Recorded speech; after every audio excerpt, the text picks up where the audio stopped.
제가 작년에도 제가 왔어요. 네. 재작년에는요. 작년에 와서 제가 무슨 이야기 했어요? 기억 안 나요? 영어 공부 이야기 했나? 잠수의 엄마표 영어 공부법? 맞아요? 그럼 재작년에 와서 책 읽기에 대해서 말씀드렸죠. 지금 3학년 어머니 없어요? 3학년 계시네요? 맞아요? 네, 맞아요. 제가 처음 왔을 때 여자교장 선생님 시 쓰고 이러시는 여자교장 선생님 계셨어요. 우리 어머니들이 좋게 평가해 주셔가지고 보통 교육청에서는 한번 불렀던 강사를 잘 부르지 말라고 하거든요. 왜냐하면 했던 소리 또 하니까 엄마들 지겹다고. 근데 저는 참 영광스럽게도 새 연속 우리 대진초등학교에 오게 됐습니다. 참 감사한 일이고요. 제가 수목원 앞에 이렇게 밀리는 줄 모르고 좀 여유있게 왔다가 막 시간이 쫓겨가지고요. 수목원 앞에서 유턴하다가 갑자기 이 화단 나타나가지고요. 화단에 차를 박아가지고 막 우리 저와 같이 타고 쌤 놀래가지고 지금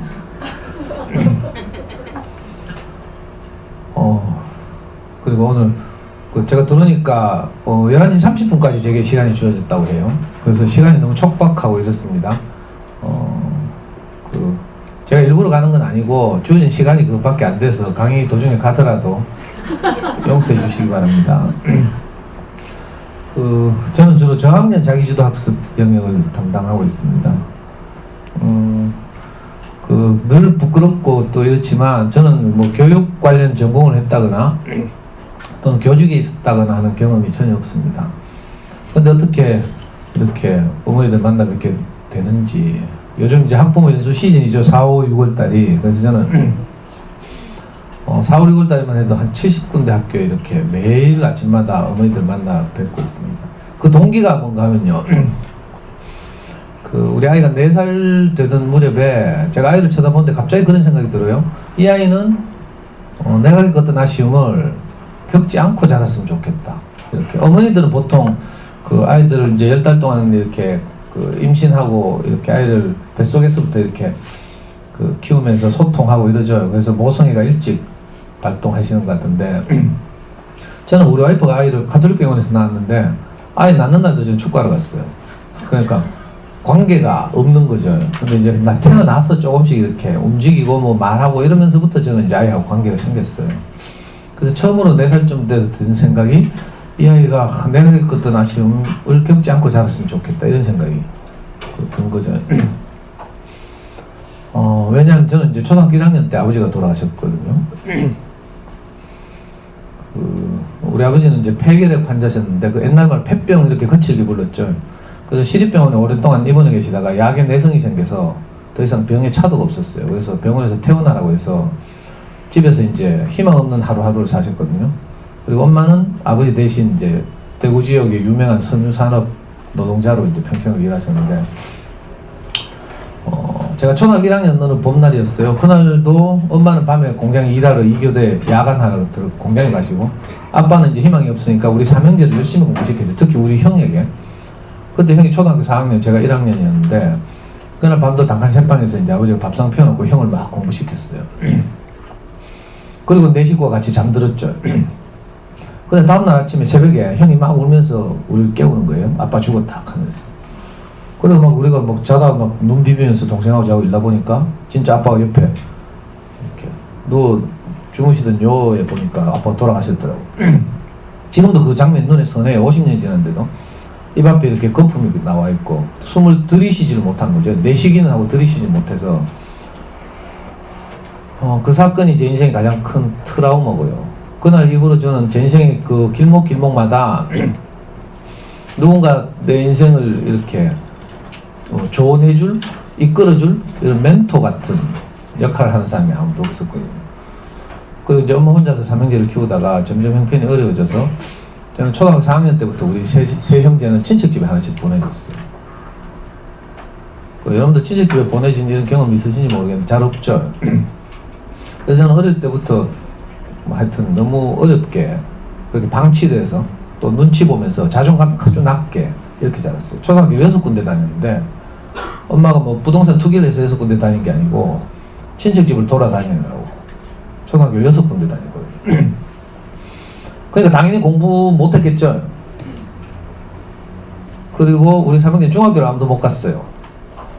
형편이 너무 어려워서. 저는 이제 중고등학교를 뭐 공장에 다니면서 겨우 검정고시에서 이제 들어갔는데, 또 어렵게 대학에 들어갔는데, 그때 제가 대학 들어갔을 때가 전두환이 쿠데타를 일으켜가지고 정권을 장악하고 있었어요. 그래가지고 어떻게 해서 그때 거의 모든 대학생들이 공부 안 하고 데모했거든요. 영화 1987 보셨죠? 제가 1987년도에 대학교 4학년이었어요. 경북대학교 정치외교학과 4학년. 군대 갔다 온 복학생이었는데, 그래가지고 저는 대학 다닐 때 맨날 데모만 했거든요. 대통령 우리 손으로 뽑자 하고 막 이런 거. 옛날에 전두환 시절만 해도 대통령 우리 손으로 못 뽑았어요. 지금끼리 뭐 멋대로 막. 그러다 보니까 저는 공부할 기회가 한 번도 없었어요. 제대로 공부할 기회가. 그게 너무 아쉬웠는데 4살짜리 아이를 보는 순간 그 생각이 나는 거예요. 내게 한 번만 기회가 주어졌더라면 제대로, 이런 생각을 했는데, 우리 아들 하나뿐인데 저는요, 아들을 보는 순간 그 생각이 드는 거예요. 그러니까 사실은 저는 진짜 오리지널 자기주도 학습 전문가죠. 저는 누구의 도움도 받지 않고 중고등학교 과정을 검정고시 해가지고, 그리고 이제 이 아들을 이제 하나를 잘 키워보고 싶어가지고, 그래서 제가 우리 와이프한테 용기를 내가지고 4살 때 뺏었다고 했죠. 애를 먹이고 입히고 재우고는 당신이 해라, 공부는 내가 한번 시켜볼게 하면서 제가 4살 때 애를 뺏었어요. 그래서 지금까지 우리 아들이 지금 28 청년이 됐는데 지금까지 제가 키웠어요. 이 작년에 오신 분, 재작년에 오신 분 좀 기억나실나 모르겠네. 오늘은 이제 3번째니까 제일 처음 제가 와서 어머니들께 드린 말씀이 1, 2학년 엄마들은 뭐 그때 없었겠네. 우리 아이들 키우는 데서 가장 중요한 것이, 특히 학습과 관련해서 가장 중요한 것이, 아까 교장선생님이 80% 유지선이라고 말씀드렸잖아요. 이제 우리는 그 신락 같은 20%의 희망을 걸고 어린 시절에 도서관을 다니면서 좋은 어린 책을 꾸준히 읽어주는 것, 책을 좋아하게 만드는 것보다 더 좋은 자녀교육은 없다, 이런 말씀을 드렸어요. 수학에서도 마찬가지예요. 자, 이제 뭐 시간이 없으니까, 1시간밖에 제게 시간이 없으니까 이제 서두르겠습니다. 우리나라 중고등학생들에게 이제 수학 공부에 대한 인식을 조사해 봤어요. 사교육 걱정 없는 세상이라는 단체에서. 그랬더니 대부분 부정적이죠. 수학하면 막 진저리 쳐지는 거죠. 여기 만약 초등학생들에게 물어봤더라면 여기 한 대답이 더 들어갔을 거예요. 화난 엄마 얼굴. 우리가 아이를 키우다 보면 왜 우리 전부 정신병 하나 있다고 확인했죠. 충동 조절 장애라고. 특히 수학 공부 시키다가 이 증세가 더 잘 도지거든요. 이 짧은 시간에 제가 얼마나 중증 충동 조절 장애 환자인지 다 말씀드릴 수는 없고 생략하고 지나가요. 특히 수학 공부 시키다 보면 뚜껑 많이 날아가거든요. 근데 한번 뚜껑 열리면 덮이지가 않죠. 애 자존감을 막 낮추고 막 할 때까지 멈춰지지 않거든요. 그리고 한 2시간 지나면 정신 돌아오죠. 그럼 또 애한테 가서 미안하다 하고 막 울고 막 우리 딸 사랑한다 하고 막 내일은 내가 꼭 어디 정신과 가봐야지 하고 막. 근데 이건 정신과도 소용없다고 말씀드렸어요. 왜냐하면 정신과 가면 이제 의사들이 주로 하는 일이 환자들의 이야기를 들어주는 거라. 들어주고 좀 심하다 싶으면 항우울제나 신경안정제를 처방하는 거예요. 근데 이게 약효가 있으려면 풀타임 사이코라 해야 돼요. 근데 어머니들이 아이를 키우면서 가진 증세는 이 풀타임 사이코가 아니고 파트타임 사이코죠. 한 2시간 지나면 웬만한 중증도 2시간 지나면 다 맨정신 돌아와요.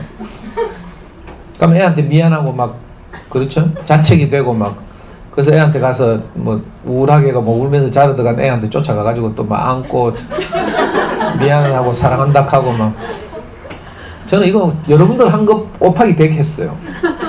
저는 여러분들보다 공부에 대한 아쉬움이 훨씬 컸거든요. 그렇겠죠? 그러니까 아이 어떻게 하면 공부를 잘 시키기가 싶어가지고 막 환장을 해가지고. 근데 저는 참 운이 좋았던 것이 수학부터 이야기하고. 그래서 아이들한테 조사해보니까 저렇게 수학에 대한 부정적 인식이 있는 거예요. 그래서 요즘 입시를 보고 수포자 입시라고 불러요. 우리나라 고등학생들의 58%가 수학을 포기하고 있어요. 이상하죠? 여러분들 지금 수학 때문에 막 머리 아파가면서 막 어디 보내고 뭐 아니면 집에서 자기 주도학습 시키고 이럴 텐데, 그 포기한 아이들한테 언제 수학을 포기했냐라고 물었더니 주로 빨간 그래프 보여요. 빨간 막대기. 중학교 1, 2학년 때 주로 포기했대요. 그래서 우리가 얼핏 생각하기에는 그래, 중학교 저희 1, 2학년들 때문에 북한에서도 못 쳐내려온다 하던데 하면서 이제 이렇게 생각하죠. 근데 사실은 중학교 1, 2학년 때 사춘기라서 막 갑자기 포기하는 게 아니고요. 어릴 때부터 데미지를 많이 입은 거죠. 초등 저학년부터 여러분들이 호작질을 많이 해가지고 애들이 점점 수학과 멀어지게 만들어요. 그래서 보통 제가 만나본 여학생들 중에 보통 한 3, 4학년 되면 여학생들이 공통적인 현상이 있어요. 엄마한테 물어봐. 엄마, 수학 누가 만들었어? 왜? 가면 찾아가서 죽이려고. 우리가 잘 모르고 불안은 하고 수학 때문에 맨날 애 잡고 이러니까 애도 점점 수학에 대해서 두려움이 생기는 거죠. 이제 뭐 아직 어머니들이 초등학생 엄마들이라서 잘 모르시니까 제가 미리 그 고등학교 가면 왜 모의고사라는 걸 쳐요? 중학교 때까지는 그냥 학교 내신이라고 해서 학교 내에서의 평가만 하지만 고등학교 가면 전국에 있는 똑같은 학년들을 대상으로 해서 전국 모의고사라는 걸 치죠. 그 모의고사를 주로 출제하는 기관이 서울시 교육청 산하 선생님들이에요. 아니면 경기도 교육청 이런 식으로. 그러면 전국에 있는 모든 교육청이 거기 돈을 내고 이제 시험을 치거든요. 이걸 교육청 모의고사 이렇게 불러요. 교육청 모의고사를 치고 나면 그 연구하시는 선생님들이 그 결과를 그 분석해가지고 서울시 교육청 홈페이지에 탑재를 해요. 그래서 제가 올해는 아직 못 들어봤고 작년에 들어가서 이 선생님들이 그 보고한 그죠 모의고사 결과를 제가 캡처해 왔어요. 이거 보시면 보여요. 2017년 3월 모의고사, 고3들이 치른 3월 모의고사 결과표예요. 간단하게 이제 주요 과목만 국어, 수학, 영어의 평균 점수를 살펴보면 국어가 58점이고요. 영어가 55.82, 약 56점이죠. 근데 수학을 보시면 수학을 잘해서 공대나 의대로 가려고 하는 아이들 많이 지원하는 이과에서는 그래도 평균이 한 45점 되고요. 문과 아이들의 경우는 평균이 36점이에요. 이것도 요즘 최근 2, 3년 동안 물수능이라고 부르죠. 수능의 난이도가 굉장히 쉬워져서 평균이 36점 정도 돼요. 수학의 평균 점수가. 이해만 그런가 하면 그렇지 않고요. 그 전에 2016년 3월 모의고사, 고3 모의고사에서도 여전히 문과 아이들의 수학 평균이 34점이거든요. 좀 어려웠을 때 우리 대학 갈 때 우리는 이제 2010년도에 대학 갔는데 그때는 이제 수능 수학이 굉장히 어렵거든요. 우리 시험 칠 때 수능 수학의 평균 점수는 28점. 보통 28점에서 30점 이 정도 됐어요. 요즘 워낙 쉬워졌어요. 그죠? 제가 이 표를 들고 나온 이유는 이거예요. 어머니들이 지금 최선을 다해서 아이들 수학 공부 시키고 중학교 때까지 학원 보내고 뭐 열심히 하잖아요. 그리고 학교 시험을 치면 아무리 못해도 한 7, 80점 받고요. 공부 잘하는 애들은 뭐 90 뭐 몇 점씩 받고 이러죠. 그런데 이상하게 고등학교 들어가서 아이들 진짜 실력을 평가하는 모의고사를 쳐보면 평균 점수가 저렇게 형편없어요. 이상하지 않아요? 분명히 중학교 때까지 학원 다 보내면서 뭐 열심히 아이들 공부시키잖아요. 근데 고등학교 가서 시험을 딱 쳐보면요. 고3까지 갔는데도 모의고사의 성적이 평균이 35점, 어려우면 30점, 더 어려우면 28점 이런 수준이에요. 수능에서 그 수능 수학이 30문제가 나와요.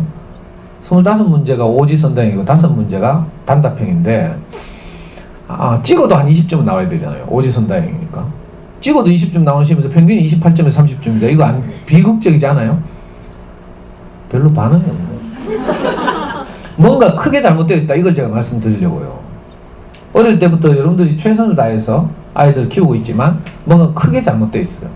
그러니까 결국 고등학교 가면 58% 수학을 포기하는 거라. 그러니까 평균이 저렇게 낮을 수밖에 없죠. 초등학생 엄마들이니까 뭐 그 58% 안에 우리 아이는 안 들어가겠지 이렇게 낭만적으로 생각하실 걸 알아요. 그래도 혹시 여러분들이 아이들 고등학교 가서 고등학교 고1 때 첫 모의고사를 딱 쳐보고 이런 충격을 받거든 제 생각이라도 나면 좋겠어요. 아니면 지혜로우시면 지금이라도 확 뜯어 고쳐야죠. 그래서 제가 오늘 주어진 시간 동안 그 말씀을 드려보려고요. 노골적으로 이야기했어요. 수학 공부를 잘하는 몇 가지 방법을 말씀드리려고 하는데, 첫 번째가 뭔가 하면 일단 책을 좋아해야 돼요. 아니면 아까 교장선생님 말씀하신 것처럼 유전자가 좋거나. 유전자가 좋아도 사실은 방치하면 엉망되고요. 우리가 그죠? 너무 유전자에 또 의존하면 이 운명 결정론에 빠지거든. 그죠? 다시 뱃속에 집어넣었다 유전자 좋게 해서 꺼낼 수도 없고. 후천적으로 우리가 좋은 교육 환경을 만들고 아이들을 그죠? 자기 그 물려받은 재능을 잘 발휘할 수 있도록 우리가 돕는 것, 이게 우리 이제 엄마들이 할 일이거든요. 제가 아이들도 키워보고, 또 저는 이제 그 대구 부모교육연구소라고 요 가까이 있어요. 진천역 있는 데 있는데, 거기서 지금도 제가 아이들을 한 15명을 제가 직접 수학 공부 시켜요. 우리 아이 키운 방식과 똑같이. 우리 교장선생님도 그렇다고 하셨는데, 저도 우리 아이가 학원을 다니거나 사교육을 받아본 적이 없다고 말씀드렸죠. 그래서 이제 똑같은 방식으로 아이들 키우고, 지금 중학생 6명, 초등 6학년 3명, 5학년 6명인가 7명인가 4학년 1명, 이렇게 제가 직접. 왜냐면 강의를 이론만 말해서는 안 되잖아요. 생동감 있게 직접 이렇게 살아있는 강의를 해야 되니까 제가 아이들 수학 공부 직접 시켜봐요. 근데 고학년이 되면 한계가 딱 와요. 저학년 때는 숫자 보고 무조건 곱하거나 나누면 되지만, 고학년이 되어서 뭐 문제가 2줄 이상 길어져. 그러면요, 애들이 문제를 읽고 이해를 못해요. 말귀를 못 알아들어. 이 독해 능력이 현재 부족한 거죠. 그래서 길게 봐서요, 수학 공부를 잘하려면 책을 좋아해서, 제가 재작년에 와서 말씀드렸는데, 책 읽기를 꾸준히 하다 보면요, 공부에 필요한 어떤 요소들이 자라요. 생각하는 힘, 이런 거. 그 다음에 독해 능력, 이런 거. 이제 문장이 2-3줄 이상 길어지면 이걸 일단 읽고 이해하는 능력이 생겨야 돼요. 그래서 뭘 구하려고 하는지, 뭐 어떤 답을 구하기 위해서 주어진 조건 어떤 게 있는지, 이걸 그죠? 문제를 분석할 수 있어야 되거든요. 그러기 위해서는 어린 시절에, 특히 초등 저학년이죠, 지금. 초등 저학년 시절에 좋은 어린이책을 꾸준히 많이 읽어주는 게 중요해요. 애들 뭐 한글 안다고 막 읽어주라 하지 말고, 네가 알아서 읽어라. 엄마는 동생 키워야 되고, 뭐 설거지도 해야 되고, 바쁘다 하지 말고, 가장 좋은 방법은요, 책을 좋아하게 하는 거예요. 저는 이 점에서 참 행운이었던 것이, 제가 그 아이 키우는데 어떻게 4살 때 큰 소리를 치고 와이프한테서 아이를 뺏었다고 했잖아요. 근데 저도 사실 방법을 몰라가지고 굉장히 고민이 됐거든요. 그 당시에 저는 대구 시내 제일 큰 서점, 그때 제일서적이죠. 제일서적 나가가지고 육아서적을 닥친 데 읽었어요. 제가 공부에 대해서 아쉬움이 너무 많았으니까 우리 아이는 공부를 잘 시키고 싶었거든요. 그래가지고 제일서적 지하 1층에 가면 육아 코너가 있었는데, 육아 코너에 있는 책을 거의 다 읽었어요. 거짓말 하나도 안 붙어요. 특히 영재라는 말이 제목이 들어간 책, 서울대라는 말이 제목이 들어간 책. 좀 속물적이긴 하지만 제 욕망이 그랬어요. 그런 책들 다 읽었거든요. 그러다 보니까 모든 책들이 공통적으로 하는 말이 있었어. 진짜로요. 책을 좋아해야 된대, 얘가. 공부를 잘하려면. 심지어 저는요, 도서관에 가가지고 그 당시에 뭐 주부생활, 우먼센스, 여성동화, 이런 책 월간, 아줌마들 보면 월간 잡지 뒤에 보면 가끔씩 학력고사 전국 수석 어머니 수기하면서 몇 쪽 실린다니까. 그럼 그거 도서관에 다 복사했어요. 그 연구를 했더니, 연구를. 엄마들은요, 저처럼 고생 안 하더라고. 우리 와이프도 학교 교사라 가지고 일찍 출근해요. 그러면 제가 아이를 어린이집 유치원 왜 노란차 기다렸다 태워보내는 거, 이거 제가 했거든요. 그때 엄마들 세계를 유심히 관찰했어. 보니까 처음에 엄마들이 이제 어린이집에 유치원 보낼 때는 애들이 막 안 갈라 하고 안 떨어질라 하죠. 막 울잖아요. 그럼 전문가들 뭐라 해요? 보내려고 하는 기관을 신뢰하고 냉정하게 돌아서라 해. 그래서 같이 부둥켜 하고 울고 이렇게 이제 영 애들이 안 갈라 하거든요. 그래서 처음에 보니까 엄마들이 냉정하게 돌아서서 막 뛰어 올라가, 자기 집으로. 올라가서 뭐 하는지 몰라. 계속 자거나 뭐 연속극 다운받아 보거나 뭐 이러겠죠. 근데 유심히 관찰해보니까 며칠 지나서 애들이 적응했어. 이제 적응하니까 엄마들도 안 올라가대. 거기서 막 손 들면서 우리 아들 잘가 하고 오후에 또 만나 하고 막, 그 다음에 거기 3, 3, 5 모여가지고 자기들끼리 수다를 떨더라. 또 며칠 관찰하니까요, 어떤 저학년 엄마가 고학년 엄마한테 카대, 언니 우리 집에서 커피 한잔 할래요? 하면서 그 자리에 서가지고 수다 떠니까 다리가 아픈가 봐. 그러니까 본격적으로 궁금한 것도 물어보고 이래야 되니까 납치하는 거, 납치. 그래가지고 뭐 커피 마시면서 이제 뭐 이렇게 궁금한 것도 묻고요. 좀 있으니까 또 며칠 지나니까 그 다음에는 언니 집에 놀러 가봐도 돼요? 하면서 좀 친해지니까 그러니까 그 언니가 뭐라 한 줄 알아요? 거의 100에 90은 우리 집 청소 안 했는데 한다니까. 아침에 밥비 나오니라고 뭐. 그래도 이제 지금 뭐든 마신 커피도 있고 이러니까 데리고 가야 되죠.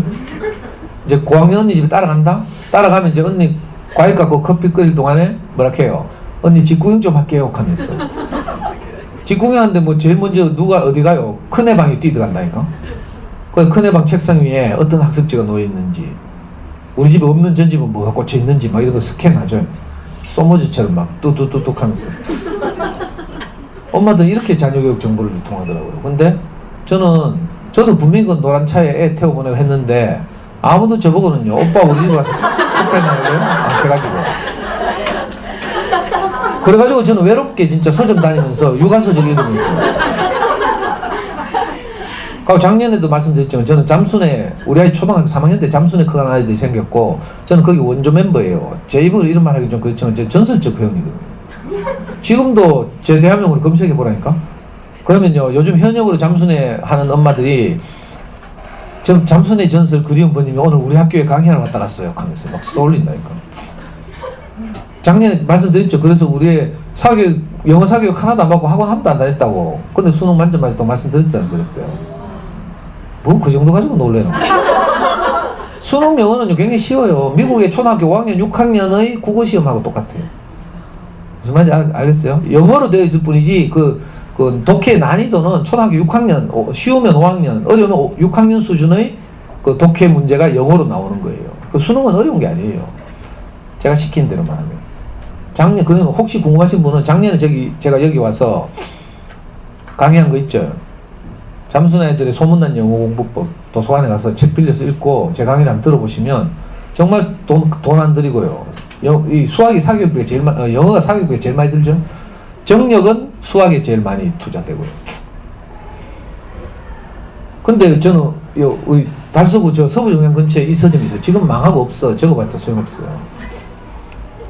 우연히 우리 아이 4살 때 우리 와이프가 학교 퇴근하고 오다가 버스 차창 너머로 저 서점을 발견했다고 했죠. 그리고 저 서점에 우리 아이 4살 때부터 제가 우리 와이프하고 갔잖아요. 가보니까 정말 좋은 주옥 같은 어린이 책, 그때 당시 그림책들이 잘 이렇게 모아서 전시돼 있어요. 전집 말고. 그래가지고 제가 보니까 너무 좋은 책들이라, 그래가지고 저는 우리 아이를 4살 때부터 중학교 2학년 때까지 매주 한 번씩 저 서점에 가서 갈 때마다 그림책을 약 15권 정도 샀어요. 그때 그림책 한 권에 5,000원, 6,000원 했는데 갈 때마다 한 10만원 정도 투자해서 그걸 우리 아이 중학교 2학년 때까지 했다니까요. 12년 동안 한 주도 안 빠지고. 한 주도 안 빠지고는 거짓말이고. 무슨 천재지변이 있는 날은 못 갔죠. 근데 제 기억에 거의 내가 안 빠지고 좋은 어린이 책을 사서 아이에게 읽어주고, 다 읽으면 다음 주에 또 가고 이렇게. 그러니까 책을 아이가 좋아하고 제가 많이 읽어줬거든요. 우리 와이프도 물론 읽어주고. 하다 보니까 아이에게서 학습에 필요한 어떤 요소들이 자라는 거예요. 그래서 제가 특별히 다른 사교육을 할 필요를 못 느꼈어요. 안 믿으실지 몰라가지고 제가 인증샷. 우리 초등학교 5학년 어린이날이었어요. 보통 어린이날 되면 뭐 이랜드 놀러 가거나 네이처 월드인가 뭐 가창에 뭐 새로 생겼더라. 그런데 막 가고 이러죠. 우리는 어린이날 어린이 서점 갔다니까. 책 사러. 애가 좋아하기나 싫어하기나 막. 어떤 데는 애가 안 가려고 막 지랄을 해요. 그럼 제가 서부중앙 옆에 가면 롯데리아 있거든. 롯데리아 가서 햄버거하고 콜라 사주고요. 뭐 콜라 먹으면 이빨 녹는다고 뭐 어떤 아줌마도 개사던데. 저는 아직도 미국 애들 콜라 그렇게 많이 마셔도 이빨 녹았다는 기사를 본 적이 없어요. 이빨 뽑아가 콜라 컵에 담가놓으면 녹지. 이빨이 여기 붙어 있는데 뭐 콜라 마시면 녹겠어요. 그럴 일 천지 없어. 쓸데없는 일로 걱정하지 말고. 그러니까 애 기분 좋게 해가지고 또 어린이집 데리고 가고 그랬어. 자, 요즘 엄마들은 저처럼 어린이집 갈 필요 없어요. 왜냐하면 우리 사회가 점점 선진화되다 보니까 학교 도서관 굉장히 잘 돼 있죠. 좋은 어린이책 많이 들어있고 사선생님 배치되어 있고요. 예? 그리고 웬만한 동네 아파트마다 다 마을 도서관 다 들어가 있어요. 아파트 도서관 있고. 또 공공도서관 있죠. 여기 여기 맞나? 도원도서관도 있고요. 우리 집 옆에 가면요. 달서어린이 도서관 있어요. 저는 상인 화성파크 드림 사는데 그리고요, 또 우리 연구소 옆에 가면 달서 가족문화센터라고 며칠 전에 오픈했어요. 거기도 도서관이 완전 최신식으로 잘 돼 있어요. 한샘초등학교 있는데. 여기서 가깝죠? 그런 도서관을 적극적으로 활용하시면 돈 안 들이고요, 아이들이 공부에 필요한 어떤 요소들을 잘하게 할 수 있어요. 그러니까 수학 공부 이전에 이게 가장 중요해요.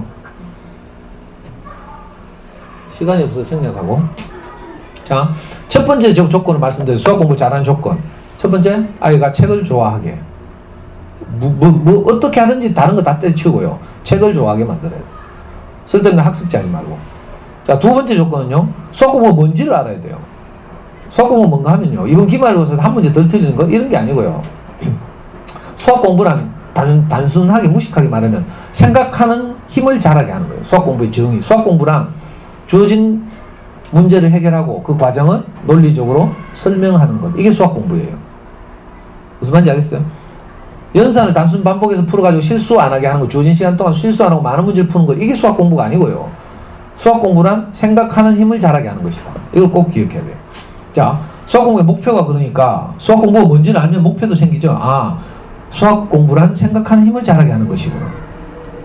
그죠? 그럼 내가 지금 하고 있는 호작질이 우리 아이의 생각하는 힘을 자라게 하는 것인지 아니면 단순 반복하는 노가다인지, 이걸 빨리 판단해야 돼요. 그래서 단순 반복하는 노가다라면 빨리 접는 게 좋아요. 그리고 틀리더라도, 어떤 문제를 풀다가 애들 틀릴 수도 있어요. 틀리더라도 이 문제를 풀기 위해서 계속 고민하고 생각하고 했죠. 그러면 생각하는 힘이 자라는 거라. 제 말이 먹히는지 모르겠네. 아무 반응이 없어가지고. 이게 제 말이 아니고요, 유명한 수학 교육 학자들이 동의한 거예요. 핀란드, 헝가리인가? 폴리아라는 교수가 있어요. 세계적인 수학 교육 학자인데 이분이 제창한 거죠. 수학 공부란 주어진 문제를 해결하고 그 과정을 논리적으로 설명하는 것이다. 실제로 아이들이 잘 커서 수학 공부 잘하게 되면 이제 좋은 대학 가야 되죠.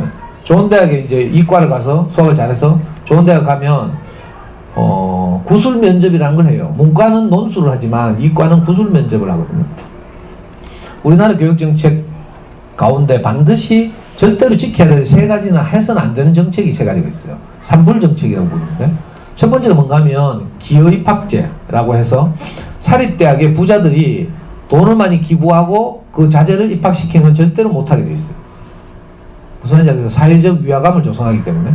그래서 최순실 사태가 일어난 아주 개날픈 동기가 있었어. 정유라가 부정 입학했다는 사실을 어떤 그 야당 국회의원이, 그 당시 야당 국회의원이 아이스크림 가게에서 들은 거라.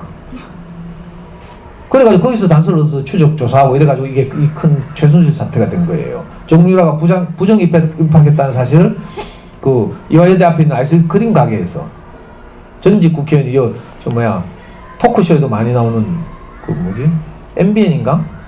거기 보면 왜 JTBC가 설전이구나. 설전 말고 또 이제 강적들 있고 뭐 이런 거 있죠.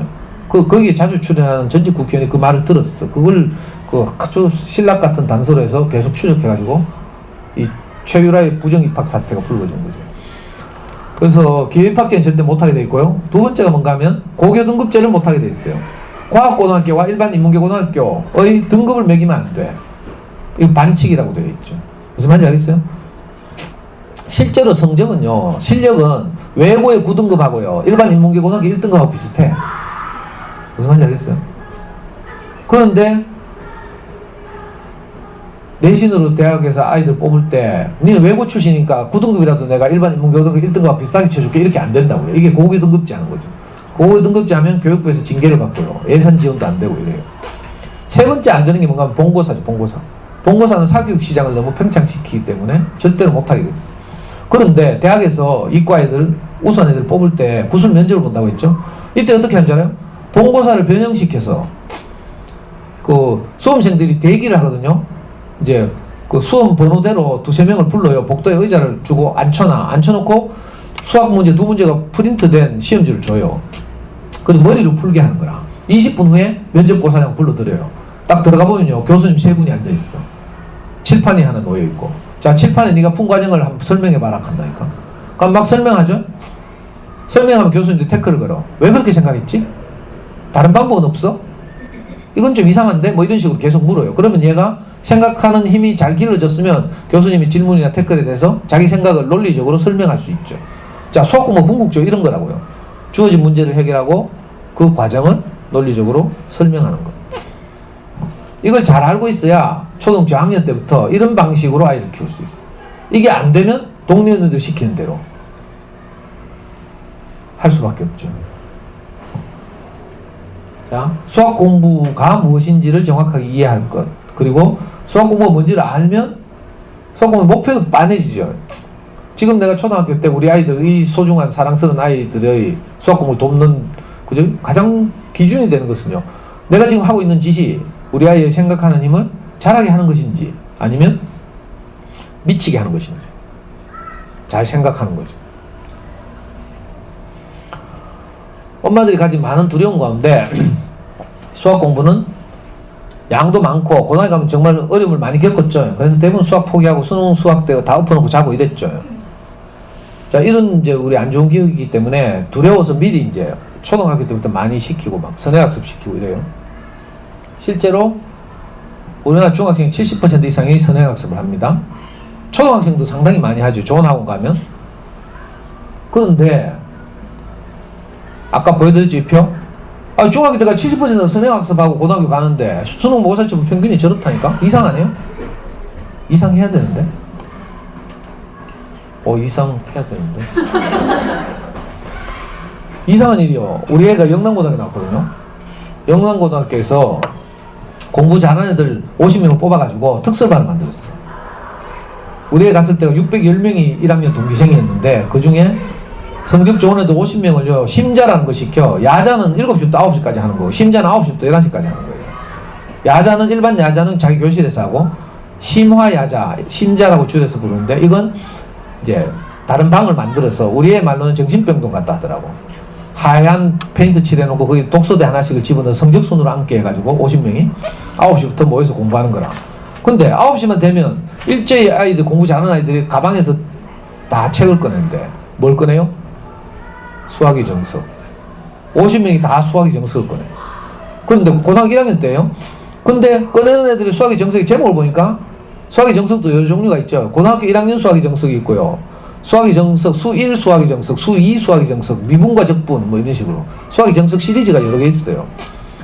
고등학교 1학년이면 그냥 뭐 공통수학, 요즘 말로 하면 이런 건데 고1 수학의 정석 이런 걸 공부해야 되는데 전부 선행학습을 한다고 했죠. 1년 이상 선행학습을 하니까 공부 잘하는 애들 50명이 대부분 꺼내는 게 빠른 애들은 미분과 적분, 좀 늦은 애들은 최소한 1년 정도 빠른 수1의 정석 이렇게 꺼내서 공부하고 있대. 공부 잘하니까. 우리 애만 고등학교 1학년 때 하는 거 공통수학의 정석 꺼내가지고 했어. 우리 애는 진도가 한 2달 빨랐거든요. 이상하죠. 다 선행학습 했다니까. 근데 고등학교 1학년 때 가서 첫 모의고사를 3월달 치죠. 3월 둘째 목요일인가? 첫 모의고사를 쳐요. 영남고등학교 610명 중에 그 공부 잘하는 애들 49명이 그죠? 다 선행학습 했죠. 수학의 정석 진도 나왔고. 근데 601명이 수능 모의고사를 처음 쳤는데 그때 100점 맞은 딱 2놈밖에 없어요. 공부 잘하는 애들 선행학습 다 했는데. 이상하죠? 그 100점 중에 한 명이 우리 아이라니까. 미안해요, 자랑해서. 제가 뭘 말씀드리고 싶은가 하면요, 진도를 나가는 것과 그 아이 수학 실력은 아무 상관이 없다. 무슨 말인지 알겠어요? 선생님께서 학원에서 칠판에 써주는 거 막 진도 따라가죠. 아무 소용이 없어요. 내가 그걸 소화하는가가 문제지. 그러니까 진도 많이 나가는데 불안해하면 안 돼요. 그러니까 수학 공부는 그렇게 하는 게 아니라, 미안한 말이지만 우리 애는요, 영남고등학교 실제로 수학 천재 소리 들었거든요. 안 믿으시죠? 아니 고등학교 3년 내에 모의고사만 치면 거의 100점이니까 수학 천재 소리, 공부를 안 하고 농띠같이 맨날. 우리 애는요 항상 노래방 다녀요. 노래방, 오락실 안에 있는 노래방 가서 노래 막 부르고요. 우리 애 영남고등학교 다닐 때 우리 어디 사는 건 요 앞에 살았어. 금강맨션이에요. 금강맨션. 거기 지하철 타고 맨날 왔다 갔다 했거든요. 그 금강맨션 입구에 그 육교 있는 데 있죠. 육교 화원 넘어가는데 그거 무슨 오락실인데 거기 맨날 들어가가지고요, 그 부스 있잖아, 노래 부르는 부스 있어요. 거기 500원 줬고 맨날 노래 부르고 뭐. 진짜 공부 별로 안 하고 이랬는데 어릴 때 어떤 과정을 거치니까 이상하게 생각하는 힘이 자라서, 그죠? 우리가 기대하는 것 이상의 성취를 볼 수 있다. 그러니까 선행학습을 생각하지 말라고요. 선행학습은 오히려 애들 겉멋만 들게 만들어. 어디서 뭐 소리는 들어봤거든? 지는 잘 모르지만 소리는 들어봐. 우리도 왜요? 집에 어려운 책 꽂혀 있잖아. 두꺼운 소설책, 명작. 그거 계속 보다 보면 제목만 내가 봤는데도 마치 내가 읽은 것 같은 착시현상이 들어. 그렇죠? 뭐 까라마조프 형제들 기사 꽂혀 있잖아. 안 읽고도 내 줄거리는 알고 주인공 이름을 알거든. 그러면 내가 마치 읽은 것 같은 착시현상이 있다니까. 이게 선행학습도 비슷해요. 어디서 뭐 개념은 들어봤어, 제목은. 근데 지는 정확하게 그걸 소화하고 있지 못해. 근데 이상하게 착시현상이 내가 다 아는 것 같고 막. 그래서 소홀히 여기죠. 그래서 교육부에서는 법으로 공교육, 학교교육 안에서는 선행학습을 절대 할 수 없도록 선행학습 금지법도 만들었어요. 근데 이제 사교육 시장은 이렇게 자본주의 사회에서 통제할 수 없으니까 쓸데없는 선행학습 많이 하죠. 범어동 가면 초등학교 5학년, 6학년들이 수학의 정서를 공부하는 애들 있다니까. 근데 그러려면 적어도요, 대구에서 한 10등 안에 드는 수준의 애를 해야 돼. 그래도 그렇게 하면 안 되지만 꼭 하려고 한다면 말이에요. 영재라 해야 된다 이 말이에요. 영재도 보통 영재라 해야 되는 게 아니고 괜히 무리하고 겉멋 부리는 거죠. 지금 보시는 사진은 2년 전인가? 세기의 대기라고 일컬어지죠. 구글에서 인공지능 알파고를 개발한 다음에 그죠? 바둑계의 전설이라고 불리는 이세돌하고 붙인 거라. 저 당시 이세돌은 세계 1인자가 아니었어요. 이제 내리막길을 걷고 있었는데 이세돌 그때 35살인가 이랬거든. 그때 세계 1인자는 19살짜리 중국의 커제라는 애가 있어요. 근데 이제 워낙 이세돌이 오랫동안 15년 동안을 세계를 제패했기 때문에 상징적으로 가장 바둑계의 상징적인 인물이라고 생각해서 구글 그 알파고하고 붙였잖아요. 졌죠. 4대1로 졌어요. 한 판은 재수로 이겼어. 그리고 나서 뭐 하는 거예요? 알파고는 이제 기계니까 지가 직접 바둑도 놓을 수 없어서 구글 직원이 와서 알파고가 뚫었는데 놓아주고 다 이제 끝나고 나서 이기고 나서 갔어요. 그리고 이 남은 애들은 우리나라 프로 기사들이에요. 여러분들 잘 모르죠? 저는 뭐 바둑 광이라서 잘 알아요.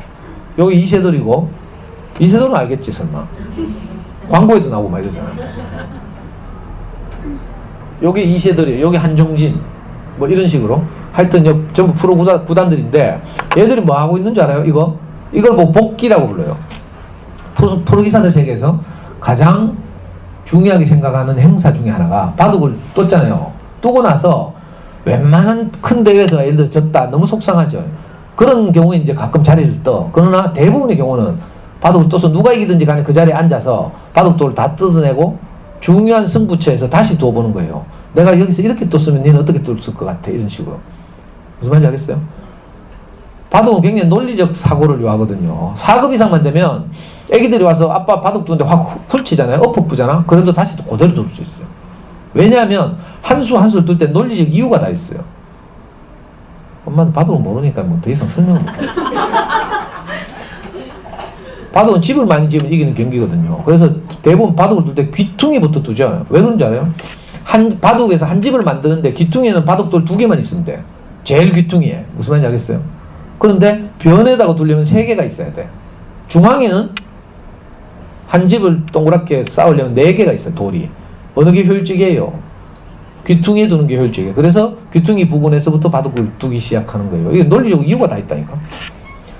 근데 프로 기사들 가장 논리적이라고 하는 저 프로 바둑 기사들 세계에서 인류가 만든 가장 재밌는 게임이 바둑이잖아요. 지금까지 뭐 오랜 인류 역사가 흘렀지만 아직도 똑같은 판이 생산되지 않는데 왠지 알아요? 놓을 공간이 361개거든. 361개. 한 사람이 한 수를 두면 다음 놓을 가능성은 360군데가 남죠. 한 수를 두면 그 다음에는 359군데가 남죠. 이거 수학적으로 계산하면 365 팩토리얼 이라고 해서 뭐 기하급수적인 경우의 수가 생기거든요. 그래서 지금까지 인류가 그죠? 바둑을 수없이 떴는데 아직도 똑같은 판이 하나도 생산되지 않는 거예요. 그 정도 논리적인 종목인데 이런 가장 논리적인 사고를 요하는 바둑에서조차 가장 중요하게 생각하는 것은 복기다. 다시 두어보는 것이다. 수학공부에서 가장 중요한 문제는 복습 또는 오답 처리 이거죠. 근데 엄마들은 이상한 분위기 휩쓸려가지고 선행학습 진도를 많이 빼고 있어요. 진도 백날 빼도 소용없어요. 진도를 소화를 못하는데 저는 우리의 경험으로 그거 선명하게 알고 있어요. 영남고등학교 심자반 애들 50명이 전부 선행학습을 하고 있는데 막상 시험을 쳐보니까 별거 없어요. 진도만 나왔어. 진도만. 그러니까 진도를 많이 나가는 것이 중요한 것이 아니라 나간 진도를 얼마나 소화하고 있는가가 중요하다. 제 말이 좀 설득이 있어요? 설득력이 있어야 되는데. 근데 이 동네 살다 보면 아파트 가면 꼭 옆 라인에 보면 쓸데없이 진도만 많이 빼는 옆에 애들이 꼭 있다. 당근에 경주하듯이 가면 불안해요, 안 불안해요? 불안하다니까. 그래서 옆집 옆에 애를 조심해야 돼. 근데 이웃 공동체를 해치는 발언에서 미안한데요. 이거 저 동계올림픽에서 있잖아요. 꼭 쇼트트랙 하는 거랑 비슷해. 쇼트트랙은 금방 끝나거든. 그러니까 어때요? 막 손대고 중심 잃게 만들고 이래가 서로 엎어지고 막 그래가지고 500m 최강자라고 하는 우리나라 최윤정인가 걔도 엎어져가지고 그 종목에서 메달 못 땄잖아요. 근데 스피드 스케이팅 보니까 분위기가 다르대. 스피드 스케이팅 5,000m, 10,000m 뛰려고 하니까 애들이 서서 출발해. 봤어요? 특히 스피드 스케이팅 종목 가운데 이번에 처음 도입된 매스스타트라고. 거기 보니까 우리나라 이승훈이 금메달 땄잖아. 예선에서 이승훈 말고 정재훈이라는 어린애도 예선 통과해서 결승에 진출했죠. 이 개인전인데 마치 국가대항전처럼 정재훈이 막 이승훈 도와주대. 앞에서 다른 놈은 못 나오게 견세해 놓고 이승훈은 5등, 6등 정도에서 숨어가지고 체력 비축했다가 막판에 다 추월해가지고 1등 했죠. 그래 금메달 땄잖아요. 그래 정재훈한테 고맙다 하고 막 이랬죠. 그 종목 중계방송에서 처음부터 있잖아요. 반 바퀴 이상 빨리 달린 미친놈이 하나 있었어. 기억나는지 모르겠네. 걔가 반 바퀴 이상 계속 달렸다니까. 나중에 어떻게 됐어요? 걔가 우승했어요? 나중에 걔가 다 추월하더라. 동네마다요 꼭 이렇게 반 바퀴 먼저 달리는 옆에 애들이 있다니까. 물론 자기도 몰라서 그렇겠지. 근데 이게 다른 선수들 불안하게 만드는 거라. 거기 그래도 이승훈이나 이런 애들 워낙 경험이 많고 이러니까 안 불안하고 그냥 지는 반바퀴 달리기나 말기나 그 세계적인 선수들 모여있으니까 나머지 그룹은 반바퀴 쳐져서 꾸준히 갔죠. 자기 페이스를 유지하면서. 이게 정말 잘하는 건데 우리는 아마추어잖아. 아마추어. 애 처음 키워보죠. 그러니까 옆 라인에 반바퀴 빨리 달리는 옆에 내가 있으면 어떻게 돼요? 저기 초등학교 2학년인데 구구단 다 외우고 있어 벌써. 그럼 막 그 불안하죠? 우리 애 쳐다보면 화닥질 나죠? 바보 아이가 싶고 막 어디 검사 받아야 되지 않나 뭐 이런 생각 막 들고 이렇죠. 이거 큰일 난다니까. 그때 뭘 해야 돼요? 기다려야 돼. 아이들은요 이 성장이 어떤 애들은 키가요 초등학교 저학년 때 확 자란 애들이 있어요. 근데 어떤 애들은 고학년 돼야 자라. 어떤 애들은 심지어 중학생 때 자란다니까. 자 육체적으로 생물학적으로 키가 그렇게 자란 시기가 각각 다른 것처럼 인지 능력도 마찬가지예요. 학습 능력도 어떤 애는 일찍 꽃이 피는 애가 있고요. 어떤 애는 좀 늦게 꽃이 피는 애도 있어요. 특히 초등 저학년 때는 몇 달이 무섭죠. 요즘 1월생부터 12월생까지 한 학년이잖아요. 그러면 1월생하고 12월생하고 이게 잽이 돼요? 근데 같은 학년이라는 이유로 막 단순 비교해가지고 막 우리 애가 처진다 이렇게 생각하면 안 되죠. 또 같은 비슷한 시기에 태어났다 하더라도 왜 밭에 씨를 뿌려도요 하늘 한시에 똑같은 씨를 뿌렸어? 나중에 꽃 필 때 보면요 보름 차이가 나. 제일 빨리 피는 놈과 제일 늦게 피는 것까지 보름 차이가 나. 근데 결국은 다 피죠. 우리 아이들 성장도 그래요. 근데 이거 못 기다린 거야. 너희 애는 못하니까 더 빡시게 돌려라 하면서 동네 언니들이 조언하죠. 동네 언니 조심하라니까. 특히 고학년 언니들 사춘기 겪고 있잖아. 자기 애는 사춘기니까 말 안 듣거든. 그러니까 후배들은 뭐라고 조언하는지 야 사춘기니까 말 안 듣더라. 말 잘 들을 때 조절하 하면서. 이게 진짜 뭐 완전 거꾸로 가고 있어. 거꾸로. 거기 속으면 안 돼요. 동네 언니도 모른다니까. 이게 소경을 인도한다고 성경에서 표현하고 있어요. 지도 모르는 게 좋은 마음으로 돕는다고 하는 말이지만 전부 우리를 수렁으로 이끌고 수렁으로. 그러면 안 되고 기다려야 돼. 그래서 요즘 초등학교 수학 교과서 보면요 1, 2학년 군, 3, 4학년 군 이렇게 묶어놨어요. 왜? 발달이 다르거든. 진짜 우리 애 키우면서요 우리 애 때는 3월생부터 그 다음 2월생까지가 한 텀이었어요. 우리 애는 그 다음에 2월생이라 학교 7살에 들어갔죠. 그러니까 그 전에 3월생 누님들하고 큰 누님 같아. 그것도 키도 그렇고 뭐 생각하는 거나 성숙 정도나 우리 애는 완전 알라. 맨날 1번 덩치도 키도 작고 이러니까 달리기만 하면요 꼴찌하고 뭐 싸웠다 하면 맞고 오고 6년 내가 그랬다니까. 달리기 맨날 꼴찌해가지고 내가 너무 불쌍해가지고 제가 매번 아빠 운동회 때 아빠 달리기 제가 매번 출전했어요. 그래가지고 내가 맨날 1등 했잖아. 저는 원래 운동을 잘하는 스타일은 아닌데요. 저는 축구를 늘 하거든요. 지금도 축구해요. 그러니까 가만히 앉아서 뭐 이 책상에 앉아있는 아빠하고 다르죠. 맨날 운동을 했으니까. 그러니까 출발부터 달라. 저는 맨날 뛰니까. 저 특별히 운동을 잘해서가 아니라 꾸준히 운동을 하고 있었기 때문에 출발하는데요. 회사원들은 벌써 앞에 쓰러져. 상체는 앞으로 나오는데 다리가 안 따온다니까. 그래서 내 옆에 막 픽픽 쓰러지더라고.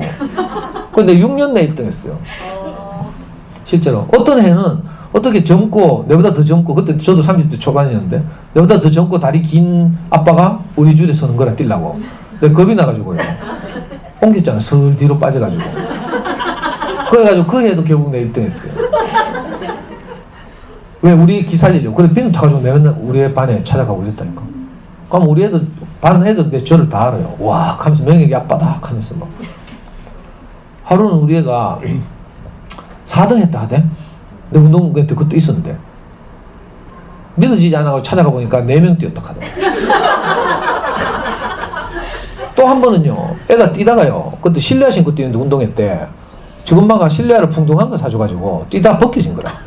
딱 맞는 거 신고 뛰도 꼴찌인데 벗겨진 신발 들고요 그거 부끄럽고 겸연쩍은 얼굴로 쩔뚝거리면서 그것도 50m 60m 밖에 안 되잖아. 애들 뛰는 거리가.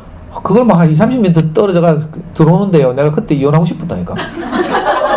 너무 속상해가지고.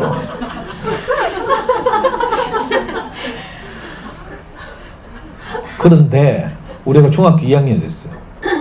중학교 때는 운동회라고 하지 않고 체육대회라고 하거든. 체육대회를 하는데 반 계주 대표가 됐잖아. 우리 애가. 그래서 너무 기쁘고 놀래가지고 애한테 물어봤다니까. 니 왜 계주 대표가 됐나 하니까 우리 애 하는 말이 몰라. 경도를 열심히 해서 그런가? 하면서. 경도가 뭔지 알아요?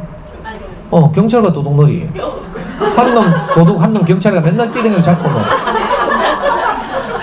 이거 대유행했거든요. 근데 경찰과 도둑놀이 지 혼자 합니까? 친구들하고 같이 하지. 그냥 경도 해가지고 계주 대표가 된 게 아니라 무슨 말인지 알겠어요? 그동안의 갭이 줄어들어서 그죠? 중학생이 돼서 좀 자란 거죠. 그래서 어릴 때 몇 달 큰 차이가 나서 제일 작았던 애가 이제 다른 애들하고 비슷해지거나 오히려 더 튼튼해진 거죠. 그래가지고 계주 대표 됐다니까. 이거 시체만 그런 게 아니고요. 이 정신적 성숙이나 학습에 필요한 요소들이 자라는 것도 이와 비슷해요. 아이들마다 다 달라. 그 성장이 다 다른데 우리가 미리 똑같은 시기에 성장하라고 막 어떻게 하면 어떻게 돼요? 다 조지는 거지. 인공 비료 주고 이러면 막 무슨 말인지 알겠어요? 고무줄 너무 지나치게 당기면 어떻게 돼요? 탄력을 잃어. 그러니까 우리 애는 기다려줘야 돼. 늦으면. 이게 아주 가장 기본적인 상식인데도 이게 안 된다니까. 왜? 반바퀴 먼저 달리는 옆에 내가 같은 놈을 사니까. 그러니까 자녀교회에 있어서는 이웃을 조심해야 돼. 좋은 엄마들 만나요. 좋은 엄마들. 흔들리지 않고 도서관 다니는 엄마들끼리 커뮤니티를 이루고 마을 도서관에서 자원봉사하고 뭐 이래 해야 된다니까. 그래야 서로 힘을 얻고 용기를 가지고 기다려주고 할 수 있죠. 다 불안해가 막 뛰댕기는 엄마들. 우리 연구소 가면 그 두 군데 분위기 이상하다니까. AK하고 뭐 얼마나 막 별난지 몰라. 7살짜리가 저녁 10시 반, 7시 반까지 뭐 어디 돌아댕겨 학원을. 돌아도 많이 돌았지 내가. AK하고 그 아이파크하고 뭐 있잖아요. 우리 연구소를 둘러싸고 기가 막힌다니까. 자, 아이들은 기다리고 있으면 잘한다. 이거 꼭 기억해야 돼요. 그러니까 막 불안해가 막 먼저 땡기려고 선행학습 시키려고 막 하다가 애 조지지 말라고요.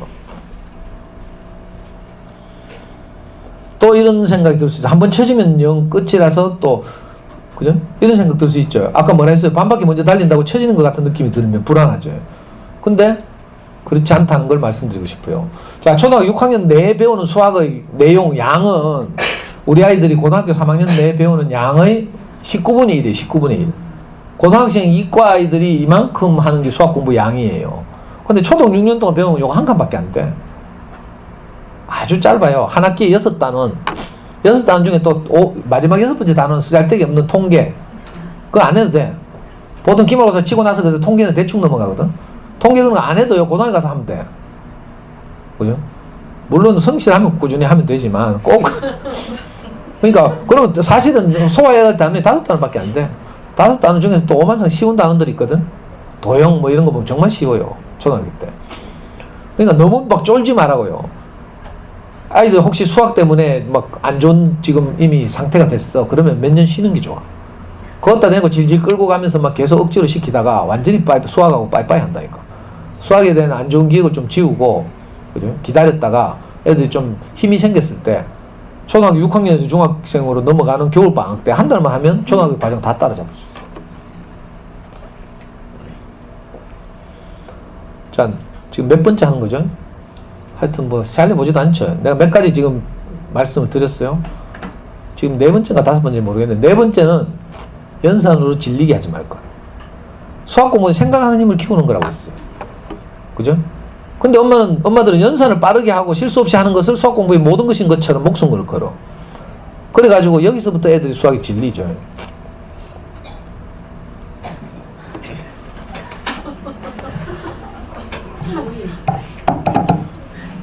야는 양반이에요, 양반 사실.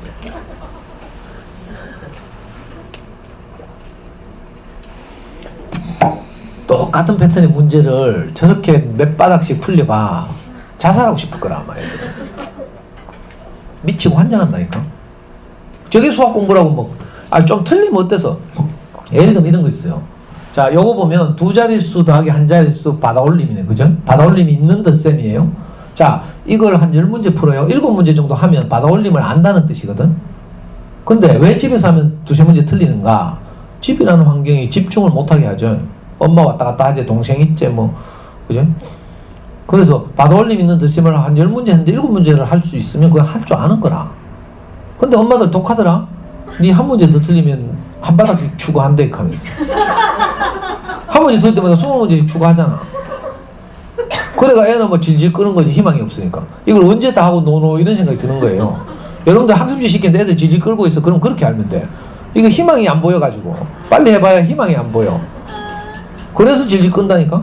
만약에 애게 요곡하면서 빨리 해치고 내가 놀 수 있다고 생각해봐. 금방 한다니까. 근데 엄마들은 막 조금밖에 안 시킨다고 다 말하더라. 애 입장에서 그게 엄청 많은 거거든요. 믿을지 모르겠네. 그러니까 연산으로 질리게 하도 수학 다 빠이빠이 하는 거라.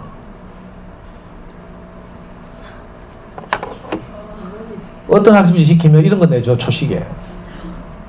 그리고 한 바닥 풀리는데 몇 초씩 걸리는지 막 재게 만들죠. 이걸 좋은 학습지라고 엄마들 다 따라 하더라. 내가 차마 어느 학습지라고 말하기는 좀 그래가지고 욕 갈았어. 이 전형적으로 쇼트트랙 하는 거잖아요. 아니면 100m 달리기 하거나. 100m 달리기 하면 초식에 재고 막, 그죠? 그 통과할 때, 100m 통과할 때 딱 눌러가지고 몇 초, 뭐 이런 식으로. 처음에는 애들도 순진해가지고 또 속아 넘어간다니까 재밌다고 막. 근데 이거 몇 번 해가지고 어느 정도 기록을 딱 지나가면 그 다음 단축이 안 돼. 무슨 말인지 알겠어요? 이런 짓 하면 안 된다고. 아이들마다 다 다른데.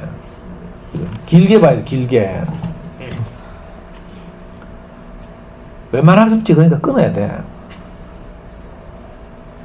이 뭐야? 엄마도 또 원가 절감한다고 또 뭐?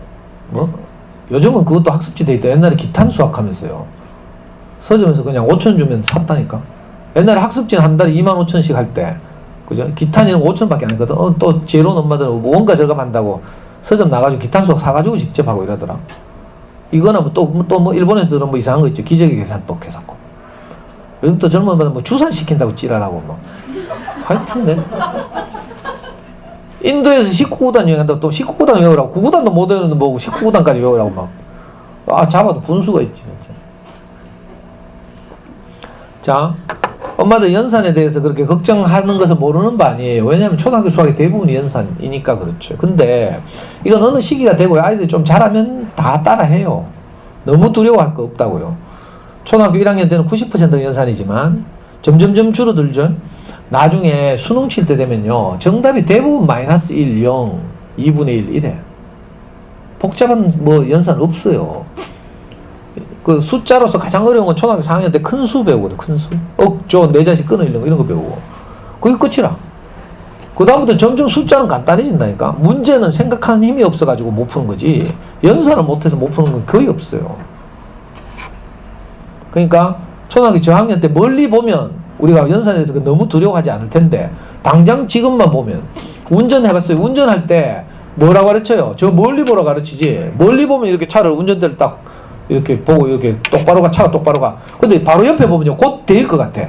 그럼 핸들을 이리 꺾어야 되거든? 그럼 이쪽 대이거든? 그럼 또 이리 꺾어야 돼. 이런 식이로. 무슨 말인지 아시죠? 운전자의 시야는 이렇게 멀리, 그죠? 배웠어요, 운전? 근데 뭐, 와, 반응이 없노. 내가 너무 당연한 말을 하니까 그런 거예요. 그러니까 시야를 멀리 봐야 내가 중심을 잡고 꾸준히 갈 수 있다니까. 바로 옆을 보면 자꾸 대일 것 같아요. 저도 운전 배울 때 그랬어요.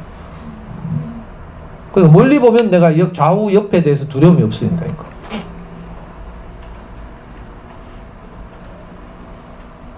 30분에 가라 하니까 30분에 무슨 일 있어요? 왜 11시 30분에 가라 하지? 그래, 뭐 가자. 자, 또 부탁하고 싶은 게 있어요. 초등 저학년이죠. 초등 저학년의 유아 때는요, 주로 아이들이 우뇌가 많이 발달해 있어요. 직관적이고 우뇌 중심의 사고를 해요. 근데 자라면서 점점 논리적이 되는 거죠. 고학년 중학생 가면서 논리적 사고를 하게 돼요. 그러니까 저학년 때일수록 어떻게 해야 돼요? 우뇌 중심으로 사고하고 활동한다는 걸 알고 주로 구체물이나 퍼즐을 가지고 수학에 접근하는 게 좋아요. 근데 엄마들 대부분 연필과 종이로 수학 공부를 하죠. 초등학교 1학년 교과과정에 보면 5라는 수가 어떻게 구성되는가 이런 거 배워요. 1과 4, 2와 3 이거 수 뭐 가르기, 수 모으기라고 부르잖아요. 그렇죠? 이걸 아까 어떤 프린트된 1 더하기 4는 얼마, 뭐 2 더하기 3은 얼마 이걸 팍팍하게 할 일이 아니고 할리갈리 하나 사라니까. 할리갈리 하나 사가지고 엄마 아빠 딸이 앉아가지고 매일 게임을 해요. 할리갈리 뭔지는 알겠지 설마. 그래요? 잘하시네 그러면. 이런 거 하라니까. 어떤 애는 보면 던킨 도너츠에서 도너츠 사면 할리갈리 막 선물로 주기도 해. 이벤트. 먹고 가면 뭐 5,000원만 살걸? 아니에요. 비싸요. 비싸요? 네. 그죠? 카드를 이렇게 덮어놓고 하나씩 돌아가면서 오픈하죠? 그러다가 과일의 숫자가 5가 될 때마다 먼저 종을 쳐서 상대방이 오픈한 카드 다 뺏어가는 거예요. 저 진짜 재밌거든. 저는 초딩들하고 저거 많이 봤어요. 엄마들이 제 강의를 듣고, 그죠? 자기 집에 좀 초대하는 집들이 많거든? 그럼 가면 그 집에 하고, 애들 3, 4학년이라도 할리갈리 가면 막 억수로 좋아해요. 저는 병이 하나 있는데, 내가 7살이라도 내가 져주는 법이 없어. 우리는 그게 안 돼. 뭐, 봐주고 이게 안 돼. 저는 공기놀이를 해도 목숨 걸고 해요. 우리 연구소에서 가끔 공기놀이가 유행할 때가 있거든? 그럼 공기놀이 하잖아. 돈 태워놓고 막. 애들 다 1,000원씩 태우라 하고요. 나는 그 승부를 안 걸면 못해. 뭐 객관적으로 안 좋다 하되 교육이 안 좋대. 난 교육이 안 좋기나 말기나 재미가 있어야 되거든. 애들도 얼마나 흥미진진하게 들이대는지 뭐. 내가 애들 돈 따가지고 내가 뭐 문디 콧구멍에 마늘을 빼먹지 내가 그걸 내가 가지겠어요? 초등학교 2학년에 가면 이게 뭐라고요? 이거 이름 말해봐요. 알아 몰라. 애기 몇 학년? 이런. 근데 이거 모른다고? 지금 큰일 났네. 이걸 모른다고? 없다고요? 그래 없다 치고 그러면. 이게 기압판이라고 그래요. 기압판. 영어로 지오보드. 저 플라스틱 돌기에 고무줄을 걸어서 여러 모양을 만들어 보는 거죠. 이런 게 아주 단순한 것 같지만 무화과 다 팔아요. 이런 걸 가지고 도형을 만들어 보는 이런 놀이 하는 것도 좋죠. 이건 다 알겠지 설마. 이건 동양에서는 7교라고 부르고 서양에서는 탱그램이라고 불러요. 정사각형을 7조각 내가지고 7조각을 가지고 연결해서 다양한 창의적인 모양을 만들어 보는 거죠. 이거 워크시트 같은 거 사면 딸려오기도 하고 인터넷에 검색하면 프린트할 수도 있죠. 이거 가지고 이 다양한 모양을 만들어 보는 놀이 이런 거 하는 거. 이거 아주 중요하다니까. 하노이 탑이라고 부르는 거예요. 라오스의 무슨 전설인가 뭐 하노이가 베트남인가? 베트남의 수도가 하노이죠. 하노이에 무슨 오래된 사원에서 내려온 전설을 따라서 만든 장난감이라는데 이 놀이는 아주 간단해요. 이 원반이 크기가 다 다르잖아요. 이 원반을 옆에 이 막대기에 옮기는 거라. 원칙은 딱 하나 있어요. 자, 이리 옮긴다고 칩시다. 그러면 이걸 이용하는 거죠.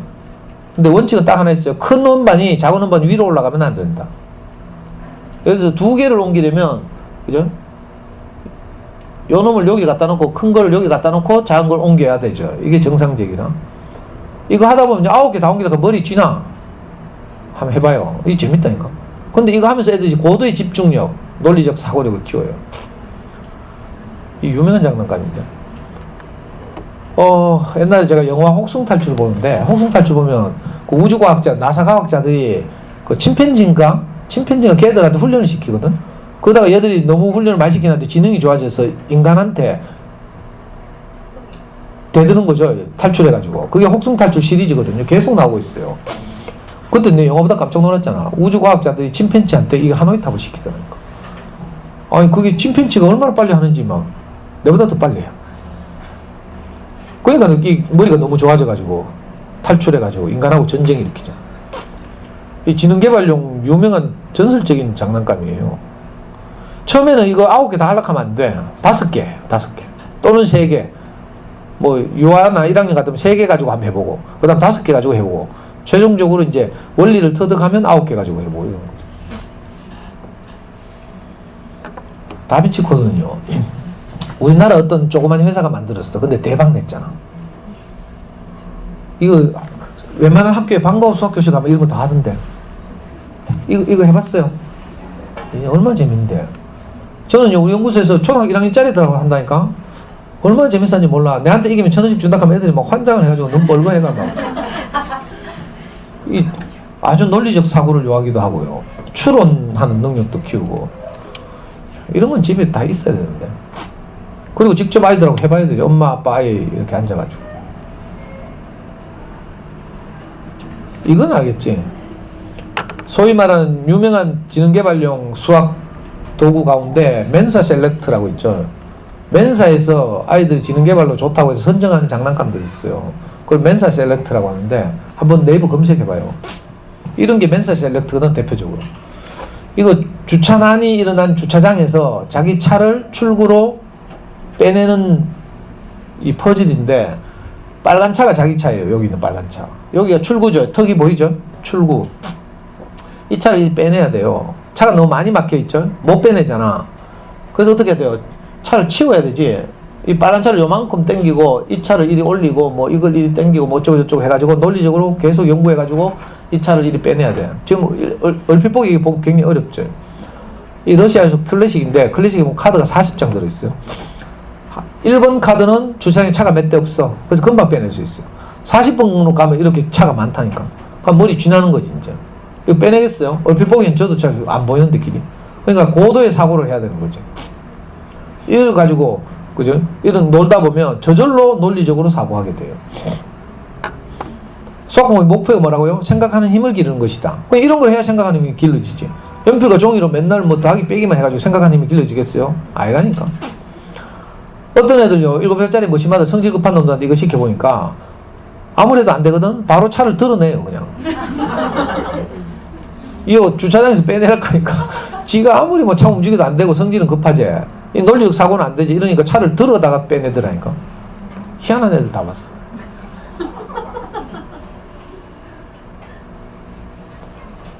이건요, 소마 큐브라고 하는 거예요. 아까 평면 7교 있었죠? 7조각 내가지고. 이건 정육면체를 7조각 낸 거라. 그래서 소마 큐브라고 하는 전설의 장난감이죠. 그것도 7교처럼 여러 가지 이런 워크시트에 있는 다양한 것을 만들어서, 그죠? 경쟁하고 엄마하고 아빠하고 하면 해봐요. 저는 우리 애 키울 때 이거 했거든. 방학 때 있잖아요. 이런 걸 프린트 해가지고 엄마가 성공하면 여기다 동그라미를 쳐. 아빠가 성공하면 세모를 쳐. 지가 성공하면 꽃표를 해. 이렇게. 그래서 서로 누구 자기 표시가 성공하는 샘플이 많은지 이런 걸 막 경쟁도 하고 이랬죠. 그리고 이런 걸 프린트에다가 애들이 만들잖아요. 만든 걸 사진 찍어서 프린트하고 이래가지고 겨울방학 과제물로 만들었어. 재본해가지고 제출하고 이러죠. 그러면 그냥 방학 과제물 최우수상 이런 건 쉬운 거죠. 저는 우리 옛날에 지금 돌아가셨지만 우리 장모님한테 저걸 선물했잖아. 우리 집에 그때 치과 치료 때문에 경대병원에 많이 오실 텐데 일부러 저거 선물해 치매방종으로. 제가 선물할 때 어떻게 하잖아요. 요 상자 안에 박스 안에 든 걸 쏟아가지고 식탁에 가져가시라고 했어요. 우리 장모님 막 20분 동안 낑낑거리지만은 결국 요렇게 만들어가지고 요 담아갔어요. 어른들 치매방지용으로 좋다니까. 계속 머리를 써야 돼, 이거 하면. 이게 유명한 장난감인데. 소마큐브라고 불러요. 지금 제가 예를 드는 거예요, 예를 드는 거. 이 외에도 많이 있죠. 종합교구 중에 클리코라고 있어요. 어휴, 시간이 왜 저리 많이 가노? 이건 종합 장난감인데요. 이런 거 집에 적어도 하나씩은 있어야 되죠. 중학교 1학년에 가면요. 정다면체라는 단원이 있어요. 인류가 지금까지 발견한 정다면체는 모두 5가지가 있어요. 정사면체, 정육면체, 정팔면체, 정십이면체, 정이십면체. 제가 중학생들한테 이거 주고요. 그 정다면체 단원 저하고 같이 수학 공부할 때 그리고 박스를 갖고 와서 너 정다면체 다 만들어 봐라 캐. 성공하면 1시간 내 성공하면 내가 상금 쳐주다 하겠어. 그럼 애들 막 환장하고 덤비죠. 근데 못 만들어 정이십면체는. 이게 뭔가 공통점을 발견해야 돼요. 정다면체 공통점을 발견해야 돼요. 좀 어려운데 이런 클리코 같은 게 있으면 오만 거 다 만들 수 있어요. 네이버에 클리코라고 검색해봐요. 그럼 이걸로 어떻게 창의적으로 가라고 마이크를 꺼쁘네.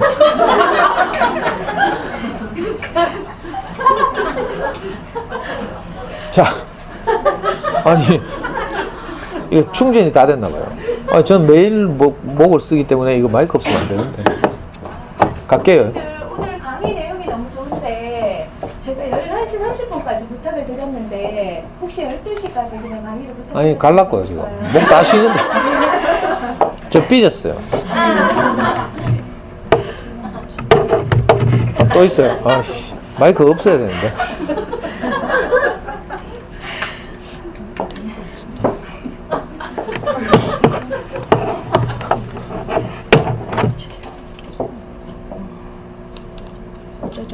예? 마이크가 없어요. 안 돼요? 네. 그냥 갈게요. 그냥 놔두세요. 좀 아쉬워요. 내년에 또 부르지 뭐. 이제 그 2년 전에 책 읽기 중요성에 대해서 한 강의를 들은 엄마들이 없어가지고 이제 내년엔 다시 책 읽기 해야 되는데 책 읽기가 얼마나 소중한지 이런 이야기를. 자, 어이씨 목 다 쉬겠네. 좀 매일 말하기 때문에 이거 목을 아껴야 되는데.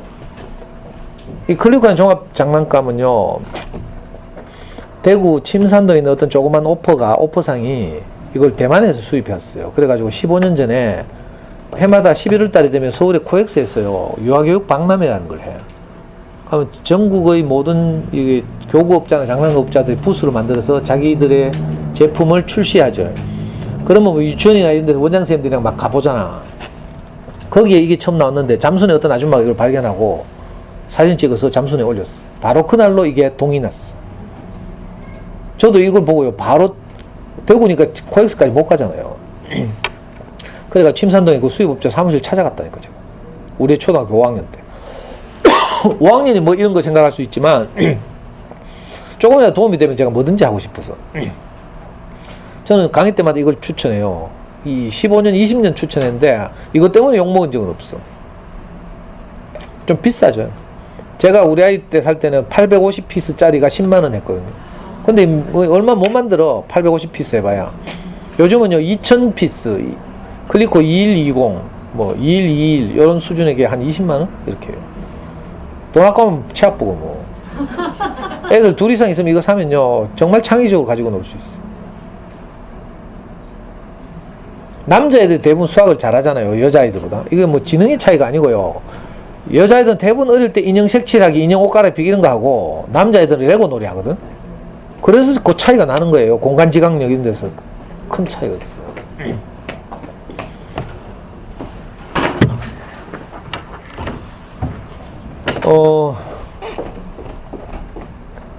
우리 아이가 초등학교 6학년 때 그때 교육감님이 바뀌었거든요. 그래가지고 갑자기 그 교육감님은 가장 중요하게 생각한 것이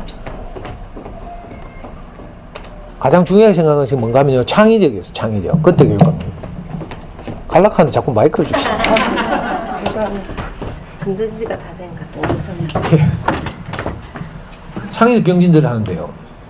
우리 아이는 한 학년에 3학급밖에 없는 조그만 학교를 다녔어요. 앞산 밑에 그때 초등학교 때 저 남부도서관 건너편에 조그만 학교가 있었는데 거기서 자기 학년이 100명밖에 안 돼. 그래가지고 학교 대표가 됐어. 그때 대구 시내 초등학교가 한 190개? 요즘은 막 250개가 거든요. 190명이 학교 대표들이 다 온 거라요. 그리고 대구 교대 교수님들이 8문제를 출제했어요. 근데 우리 애는 아무 학원도 안 다녔다 했죠. 사교육도 없고. 근데 거기 학교 대표 나온 애들은요, 경북대학교 수학과 경제원 있어. 대구에서 제일 똑똑한 놈들 모여가지고 교수님들하고 막 방과후 수업하고 이런 애들 있다니까. 걔들이 학교 대표로 다 나왔어요.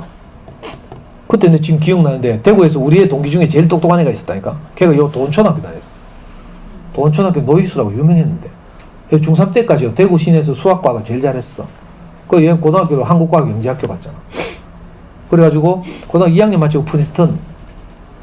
그래 똑똑한 애가 나왔다니까, 그 대회. 그 우리 같은 애가 나와서 뭐 되겠어요? 근데 인마 이게 미친놈도 아니고 대회를 갔다 오더니 자꾸 발표를 기다리는 거야. 그래서 내가 우리 실망할까봐 기다리지 말라고 막 말렸어요. 아들아 하면서. 우리는 길게 보고, 아빠가 학원도 안 다니고 니 학습지도 안 하고 이런 이유는, 책을 읽고 이렇게 키우는 이유는 길게 보고 나중에 수능 때 전국 수석하면 되니까 지금은 상안 받아도 된다. 근데 우리는 내 말 개무시하고 계속 발표를 기다렸어. 그래가지고 진짜 발표가 났잖아. 우리 몇 등인 줄 알아요? 그때 1등 했으면요, 저는 여기 여러분들 못 만나요. 바로 책 내고 서울 올라갔지. 그래서 세바시에서 강연하고 이까지 뭐 여기 있으면 학교 학부모들 대상으로 아니 갈 거라. 근데요, 우리가 그때 5등 했어. 5등. 대구에서 제일 똑똑한 걔도 1등 못했어요. 노이스도. 노이스 2등. 1등 1명 금메달, 2등 3명 은메달, 5등에서 9등 동메달. 우리 애 동메달 받았잖아.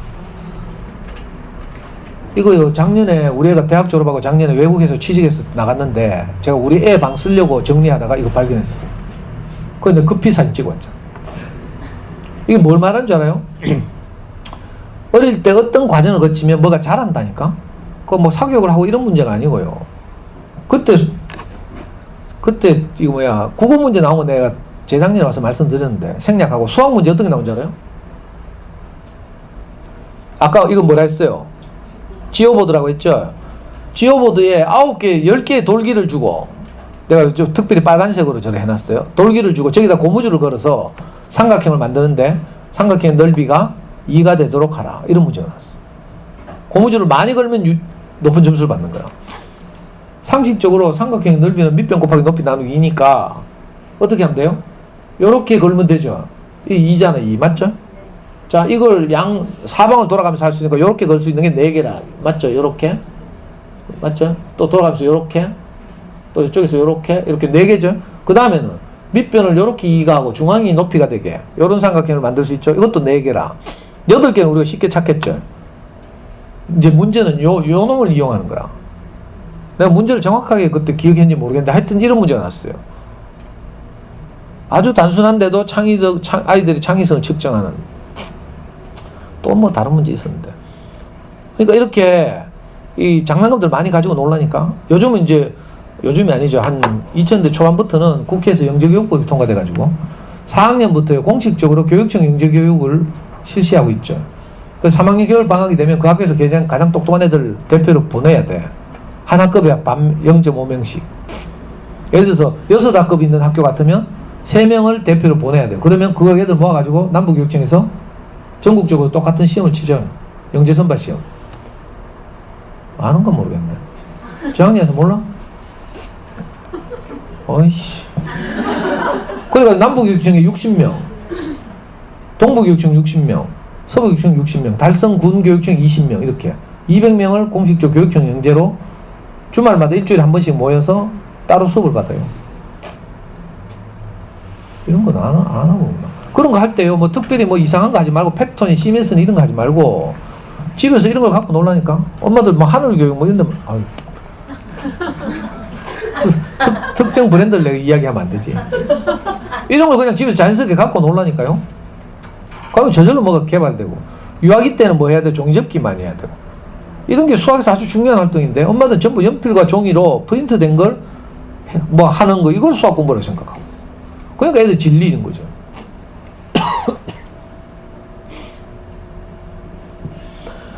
수학 성적이 오르면 뭐 지금까지 하는 말의 뭐 다시 확인이지만 어디 보내가 오르는 것 같죠. 그건 일시적이라. 왜? 어디 보내면요 돌리거든. 반복시켜요. 반복시켜서 오르는 건 주로 일시적인 성적, 일시적인 성적. 그게 아니라 스스로 뭔가 부딪혀보고 고민하고 이렇게 해야 진짜 실력이 올라요. 생각하는 힘이 자라는 거죠. 그러니까 뭘 하다가 틀리는 걸 너무 막 그거 하면 안 돼요. 저도 어릴 때 그랬는데 우리 애 어릴 때 수학 문제 풀리잖아요. 틀리잖아. 그럼 내가 위로받고 싶어가지고요. 애 불러 물어본다. 이거 왜 틀렸지? 하면 실수했어. 하면 도로 맞다 해주고 있어요. 이래가 애 점수 높여가지고 내가 위로를 받고 이런 적이 있어요.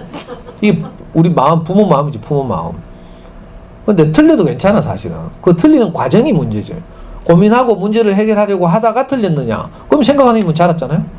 그렇죠? 그러니까 틀리는 데 대한 두려움을 너무 가지면 안 돼요. 문제는 생각하는 힘을 자라도록 하는 것이다. 그리고 수학 공부에서 가장 중요한 게 공식 암기 이런 게 아니고요. 뭐라고? 개념 이해. 수학 공부 있잖아. 공신 알죠? 강성태가 하는 공신 사이트에서 조사를 해봤더니 그죠? 가장 효과적인 수학 공부 방법은 개념 이해를 잘하는 것이다. 그러니까 개념 이해를 하려면요. 엄마들이 보통 수학 공부할 때 뭐 해요? 뭐 문방구 가가지고 두산동화나 디딤돌이나 천재해법이나 이런 문제집 풀리고 있죠. 그렇게 하면 안 되고요. 집에 일단 교과서가 있어야 돼요. 수학 교과서. 대부분 수학 교과서 애들이 3월 하면 처박아 놓고 안 들고 오죠. 그래서 수학 교과서 엄마들 어떻게 생긴지 잘 모르잖아. 수학 공부를 제대로 시키고 싶으면요. 여분의 수학 교과서를 따로 구입해야 돼요.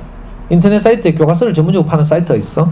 우리 애가 3학년이다. 그러면 2학년과 4학년의 교과서와 익힘책은 같이 가지고 있어야 돼요. 아예 성취 정도는 다를 수 있으니까. 그리고 교과서를 가지고 수학 공부를 해야 돼. 문제집을 하면 안 돼요. 수학 공부는요. 개념 공부가 60%라. 무슨 말인지 알겠어요? 그 다음에 그 개념을 확인하는 익힘책을 해결하는 것이 30%. 나머지 1, 20%는 이제 문제량이 너무 적으니까 우리 아이 수준에 맞는 문제집을 하나 사서 확인하는 거죠. 문제를 풀리는 게 수학 공부라고 생각하면 안 되고요. 개념을 끊임없이 확인하는 거예요. 오늘 집에 돌아가시거든. 지금 몇 학년이지? 1, 2, 3학년이죠. 3학년한테 이렇게 물어봐요. 선분이 뭐야? 이렇게. 선분 3학년 2학기 때 배우나? 1학기 배워? 선분이 뭐야? 이렇게 물어봐야 돼요. 두 점 사이를 이은 고든선. 이게 선분의 개념이에요. 이걸 정확하게 알고 있어야 돼. 그래야 직선하고 다른 점을 알죠. 직선은 뭐예요? 두 점을 통과해서 끝없이 뻗은 선이죠. 곱게 뻗은 선. 반직선은 한쪽은 고정되어 있고 한쪽은 뻗은 선이죠. 저도 이렇게 막 내 말대로 하는데 여기에 대한 수학적 설명이 교과서와 익힘책에 딱 정의되어 있어요. 이걸 끊임없이 물어봐야 돼요. 자기 말로 할 수 있도록. 삼각형이 뭐야? 이렇게 물어봐야 돼요. 그럼 애들 버벅거리는 각이 세 개 있는 건가? 하면서. 구어처럼 하면 안 되고 수학적으로 수학적 용어를 동원해서 삼각형 하면 세 개의 선분으로 둘러싸인 도형. 이게 삼각형의 정의예요. 엄마들도 이거 잘 몰라. 각이 세 개인 도형 이렇게 생각해요. 삼각형. 수학적 정의는 세 개의 선분으로 둘러싸인 도형. 그럼 선분이 뭔지 알아야지. 선분은 두 점 사이를 고든 선. 이런 식으로. 개념을 계속 물어봐야 돼요. 수학책은 이런 점에서 굉장히 불친절하거든요. 이야기해 보시오. 익한다. 수학책 봤어요? 뭐 활동을 한 다음에 활동하고 알게 된 점을 이야기해 보시오. 익한다. 그러면 다 지나가죠. 그게 제일 중요한데. 뭘 이야기를 해봐야지. 이해했는지 알았는지 뭐 말해봐야 알죠. 그래서 수학 교과서가 중요하다니까. 이건 고학년에 나오는 건데 이건 5학년에 나오는 건데요. 넓이를 측정하는 방법을 공부하는 거랑 이 창호의 넓이를 측정하기 위해서 모양이 다른 창호 가와 나를 주고 있어요. 그리고 이게 생각열기라고 하죠. 어떤 첫 단원의 개념을 배울 때 제일 먼저 생각열기라고 해서 문제를 주어요. 이걸 어떻게 해결할지 하는 거죠. 그죠? 처음에는 투명종이를 사용해서 이렇게 해보는 거예요. 투명종이는 보통 교과서 뒤에 딸려 있거든. 그걸 통해서 해보니까 야는 나가 더 크다고 확인했어. 근데 투명종이를 비교하니까 어떻게 해요? 불편하죠. 투명종이에 엎어가지고 뭐 이렇게 금 꺼보고 막 이래야 되니까 불편해요. 그래서 위와 같은 방법을 비교할 때 불편한 점은 무엇입니까? 이렇게 말했어요. 일마 이거는 미리 예습을 했는지 단위 넓이가 없어서 불편하다 이렇게 말했어요. 이렇게 무엇입니까? 말해보시오. 이야기해보시오. 여기에 뭔가 말해야 돼요. 이야기하고. 틀려도 괜찮거든요. 그 자기 생각을 자꾸 꾸준히 말해보는 이런 작업. 이게 수학 공부예요. 그러니까 가장 질 좋은 수학 교재는 수학 교과서와 익힘책이다. 수학 교과서 그 편찬위원장은 보통 우리나라에서 가장 우수한 교대 수학교육과 교수님들이 편찬위원장을 하고요. 그 편찬위원장님의 제자들, 일선 초등학교 선생님들 중에 가장 대학원도 나오고 이런 똑똑한 선생님들이 그 교과서를 만들어요. 그러니까 가장 우수한 교재죠. 근데 이상하게 우리 동네 엄마들은 이런 거 개무시하고 뭐 이상 학습지 하고 있다? 이상해요, 좀. 교과서를 가지고 불친절하니까 자꾸 생각을 하게 되거든. 그래서 좋은 책이에요, 교과서는. 옛날에 수학교과서 편찬위원장 하시는 광주교대 수학교과 교수님이 YTN에 나와서 강의한 게 있어요. 어떤 마음으로 수학교과서를 만들었는지, 엄마들은 어떤 마음으로 그걸 도와주면 좋은지. 그 동영상 보라니까, 40분짜리 동영상. 우리 카페 오시면 있어요. 다음 카페 대구 부모교육연구소 오셔서, 그죠? 방송 동영상, 제 강의 동영상도 주겠지만, 거기 보시면 교과서를 만든 사람의 마음이 있다니까. 엄마가 어떻게 이걸 집에서 도와줘야 될지. 이렇게 교과서에서 요구하는 대로 대답해 보면서 개념이 잡히는 거예요. 아, 그래서 기준이 되는 넓이가 필요하다. 그걸 보고 단위 넓이라고 불러요. 그래서 우리가 넓이를 말할 때 제곱 센티미터나 제곱미터라는 단위를 사용하죠. 무슨 말인지 알겠어요? 그래서, 그죠? 아이고, 목 아파. 목 다시 였네, 벌써. 자, 이렇게 개념을 알아가는 거죠. 이 아이는 뭐시마예요, 뭐시마. 이 교과서에 이렇게 꾸준하게 답을 따내는, 지금 야가 어디 다니더라? 한솔 초등학교. 지금 6학년인데 얘가 5학년 때 한 거예요. 무심한데. 뭐라고 일일이 대답하고 있죠, 지금 꾸준히. 단위 넓이가 다르니까 불편한 점이 뭐냐, 이걸 묻는 거예요. 자, 지금 두 개의 단위 넓이를 사용하고 있어요. 초록색 단위 넓이와 파란색 단위 넓이를 사용해 보니까 단위 넓이가 달라서 결과도 달라. 파란색 단위 넓이, 초록색 단위 넓이를 사용하니까 가는 8개가 들어가고 나는 9개가 들어갔어. 근데 초록색 단위 넓이를 사용하니까 4개 들어가고 4개 반이 들어갔어. 불편하죠? 결과가 달라. 그래서 단위 넓이가 통일될 필요가 있겠구나. 그렇게 해서 나온 것이 제곱센티미터, 제곱미터라는 단위 넓이가 나온 거죠. 이런 개념에 대한 이해 없이 무조건 뭐 넓이 나오면 막 가로 곱하기 세로 하고 이러면 안 되죠. 이거 봐라. 알아보시오 했죠. 알아보시오. 알아봤다고 그냥 지나간다니까. 엄마들 대부분 애들하고 해보면요, 이런데 텅텅 비워놨어. 알아보시오 하면요, 알아본 걸 말해야지. 그죠? 저는 적게 하거든요. 일일이 저하고 말할 수 없으니까. 그러니까 얘가 뭐라고 적어놨죠. 왜 이걸 단위 넓이로 얘가 생각했는가 하면 빈틈없이 채울 수 있어서. 얘 똑똑하죠. 그리고 한 단원이 끝나잖아요. 한 학기는 6단원 되어 있다고 말씀드렸어요. 한 단원이 끝나면 저학년도 좀 어려운데 한 4학년 이상 되면요, 그 한 단원에서 배운 개념을 정리하는 개념 노트를 만들어야 돼요. 그 개념 노트를 만드는 방법 아주 쉬운데, 수학 익힘책을 보면 수학 익힘책의 최상단에 개념이 있는데 박스 딱 돼 있어. 박스 봤는가 모르겠네. 아니 뭐 안 본 것 같아. 엄마들 눈동자를 보니까. 교과서는 익힘책 구경도 안 한 것 같아. 자, 이게 개념 노트를 만드는 건데요. 자, 이게 6학년 소수에 나왔죠. 6학년 애들이 만든, 6학년 남자아이가 만든 개념 노트예요. 한 단원을 배우고 나면 소수 한 자릿수 나누기 소수 한 자릿수는 어떻게 하는지에 대한 개념을 수학 익힘책 최상단에 정리해놨어요. 아이들이 자기 말로 이걸 딱 정리해야 되죠. 비와 비율이라는 단원이 있어. 그럼 비가 뭔지, 비율은 뭔지, 백분위는 뭔지, 확률은 뭔지, 이런 개념이 다 정리되어 있거든요, 수학 익힘책에.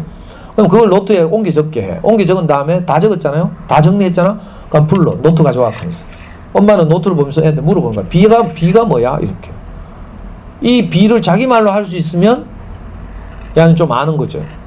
그래서 요즘 왜 시중에 그런 학원도 있잖아. 강의하는 아이들 하면서. 지가 자기 말로 설명할 수 있으면 수학 실력이 점점 느는 거라. 옛날에요, 공부 잘하는 애들은 공부 못하는 친구들한테 설명해 줬죠. 설명하면서 자기도 실력이 늘어. 이게 아주 중요하죠. 설명. 그건 저는 우리 아들 키우면서 초등학교 5학년 때부터요, 대학교 갈 때까지, 그죠? 지가 푼 모든 문제를 노트에 내한테 설명하고 있어요. 그 대신에 문제는 몇 문제 안 되지. 우리 애는 초등학교 5학년, 6학년 때 하루에 4문제씩 수학 공부를 했거든. 수학을 좀 잘하는 편이어서 학교 교과과정 수학은 학교에 맡기고, 잠순에 어떤 수학 전공하신 분이 대치동에서 어떤 교재를 한다 하더라고. 우리 애는 시중에 나오는 수학 교재는 난이도로 말하면 1단계부터 5단계까지 있어요. 1단계는 교과서의 김책 수준, 5단계는 경시대의 수준이죠. 요즘은 경시대는 이제 별로 중요하게 생각하지 않고 사교육을 너무 조장하고 이런다고 해서 좀 이제 없어지는 추세에 있어요. 그래서 수학을 가장 잘하는 영재급 아이다 그러면 한 4단계 정도 문제집 가지고 하면 되죠. 우리는 이 4단계 정도 문제집을 가지고 누가 추천해줘가지고 저도 처음 들었는데 지금은 일반적으로 학원에서도 하는데 문제 해결 길잡이라는 교재 있죠. 그래가지고 제가 아이하고 하루에 5문제만 하자고 제가 제안했어요. 그때는 우리 애가 문제를 한번 보더니 이건 3문제만 해야 되겠다 하면서. 그래가지고 할 수 없이 타협해가지고 하루에 4문제씩 하고 있어요. 그 대신에 이 4문제를 풀잖아요. 푼 과정을 노트에 적는 거라. 설명하는 거죠. 그럼 저는 그 풀이 과정을 보고 채점하고 이걸 이제 초등학교 5학년 때부터 했는데 그렇게 하다 보니까 어떻게 돼요? 생각하는 힘이 계속 자라는 거죠. 아까 구술 면접 보는 상황을 이야기했죠. 우리 애가 달리 수학을 잘한 게 아니고요. 이 과정을 초등학교 5학년 때부터 성실하게 했다니까. 그래서 나중에 되니까 수학 노트가 이만큼 있어, 이만큼. 한 문제도 빠짐없이 다 풀었다니까. 수학의 정석에 나오는 모든 문제를 고등학교 때는. 근데 제 강의 듣는 엄마들이 우리 집에 놀러 와가지고 수학 노트를 한 권씩 빌려가기 시작했어요. 빌려가긴 하는데 돌려주는 사람이 없어. 지금은요, 제 사무실에 요만큼 있어. 다 가져가고. 그리고요, 우리 아이 5학년 때 첫 수학 노트가 있는데 5학년 겨울방학 때 4학년에서 5학년 올라가는 겨울방학 때 이 시도를 했다고 우리 애가 풀이 과정 못 적더라고. 이게 쉬운 게 아니거든요. 그래서 포기했어요. 열받아가지고 5학년 여름방학 때니까 하더라고. 그래가지고 풀이 과정 적기 시작. 처음에는 일기 적듯이 풀이 과정을 이렇게 답안지처럼 쓰는 게 아니라 일기 적듯이 우리말로 막 서술하더라고. 근데 이걸 계속 하다 보면 점점 세련돼져요. 수학적 풀이로. 나중에 중학교 때는 칠판에 불려가서 왜 애들 추석 번호대로 4명씩 불려가서 칠판에 문제를 풀게 하잖아요. 우리 애는 풀이 과정을 쫙 적으니까 수학 선생님들이 항상 하는 말이 니는 참고서를 하나 만들어라. 풀이 과정을 논리적으로 설명하는 습관이 됐어요. 그러니까 생각하는 힘이 계속 자라는 거지. 무슨 이야기가 될까지 갔나? 그러니까 한 단원이 끝나면 개념 노트를 만드는 연습. 이걸 꼭 하시라고요. 그리고 개념 노트를 가지고 와서 엄마가 물어봐. 아까 삼각형이 뭐야? 이렇게 묻듯이. 평면동이 뭐야? 이거 꼭 물어야 돼요. 사다리꼴이 뭐야? 그래서 지 말로 할 수 있어야 돼. 그죠? 사다리꼴의 넓이는 구할 수 있는데 사다리꼴이 뭔지는 몰라. 이러면 헷갈려요. 조금만 창의적으로 문제를 꼬아서 내도 접근을 못 하는 거죠. 그래서 개념을 끊임없이 공부하게 한다. 자, 수학 공부는 개념 공부가 60%다. 이거 꼭 기억해야 돼요. 고등학교 때 가면 나중에 이런 거 있어요. 근의 공식 하는 거. 2차 방정식에서 AX제곱 플러스 BX 플러스 C는 0이다. 이런 2차 방정식이 있어요. 이 2차 방정식의 근은 뭐죠? B제곱분의 뭐 어쩌고 저쩌고 하는 근의 공식이 있죠. 이 근의 공식이 어떻게 나오는지를 유도 과정을 알아야 되거든. 엄마 나한테 너무 어렵나? 이걸 완전 제곱꼴로 만들어야 AX제곱 플러스 BX 플러스 C를 완전 제곱꼴로 만들어야 돼. 그죠? 그래야 근의 공식이 나오거든. 근데 근의 공식이 어떻게 나오는지는 모른 채 근의 공식만 외우고 있어. 이러면요, 조금만 심화된 문제를 만나도 못 풀어요. 공식만 달달달 외워서는 못 푼다니까. 그 원리를 알아야죠. 예를 들어 삼각형의 넓이 있잖아요. 삼각형의 넓이 구하는 공식은 밑변 곱하기 높이 나누기 2예요. 근데 이걸 애들이 정말 어려워하거든. 나누기 2를 정말 어려워해. 왜 그런지를 모르고 외워놓으니까. 맨날 묻는다, 어떤 놈들은. 아니, 6학년인데도 묻는다니까? 중학생인데도 묻고요. 왜 그런지 알아요? 삼각형의 넓이가 왜 밑변 곱하기 높이 나누기 2를 하는지를 몰라. 그래서 교과서에서는 모는 종이에다가 삼각형 그려놓고요. 그죠? 삼각형 밑변에서 이렇게 연장선을 꺼가지고 사각형을 만들잖아. 그러니까 딱 보면 사각형의 절반이 삼각형이야. 그래서 사각형의 가로 곱하기 세로잖아요. 사각형의 가로는 삼각형의 밑변이고, 그죠? 사각형의 세로는 삼각형의 높이에요. 넓이가 절반이니까 가로 곱하기 세로를 해서 나누기 2 하는 거하고 똑같은 거라. 이걸 이해하고 있으면 나누기를 왜 하는지를 알 수 있죠. 안 잊어버려. 근데 대부분 이해 안 하고 공식만 외우죠? 그럼 나누기를 못 해. 나누기를 빠뜨려 자꾸. 사다리꼴도 똑같아요. 사다리꼴이 있는데 그걸 뒤집어 가지고 하나 더 붙여. 그럼 평행사변이 되거든요. 평행사변의 넓이는 밑변 곱하기 높이에요. 그죠? 4대꼴은 평행사변은 4대꼴 2개 붙인 거니까 나누기 2를 해야지. 그래서 4대꼴은 나누기 2를 하는구나. 이걸 이해하는 거죠. 엄마들한테 어렵네요. 저학년 엄마들한테. 하여튼 개념 공부가 수학 공부다. 이걸 꼭 기억해야 한다는 거죠. 이거 우리 모시마들이 만든 개념 노트예요. 제가 사진 찍어왔어요. 일부러. 한 단원이 끝나면 반드시 수학 익힘책 상단의 개념 박스를 자기만의 개념 노트에 옮겨 적고, 저는 연구소에서 저하고 수학 공부하는 애들한테 일부러 기말고사를 따로 쳐요. 기말고사 어떻게 치는 줄 알아요? A4를 그냥 한 장씩 줘. 네가 이번 학기 동안 알게 된 개념을 다 적어봐라. 대부분 애들은요, 단원 제목도 몰라. 1단원 제목 뭐고, 아까 4단원은 비와 비율이었어요. 그죠? 1단원은 뭐고, 2단원은 뭐고, 3단원은 뭐고, 제목부터 알아야 되거든? 그럼 6칸 나눠서 제목부터 적고요. 제목 적고 나서 제목을 보면서 유추해 나가는 거죠. 그러다 보면 지가 한 학기 동안 배운 개념들을 뭐 꾸역꾸역 적기 시작해요. 이게 진짜 수학 공부라니까. 백지 테스트. 학교에서 치는 기말고사는 쉽잖아, 사실은. 수학 좀 하면.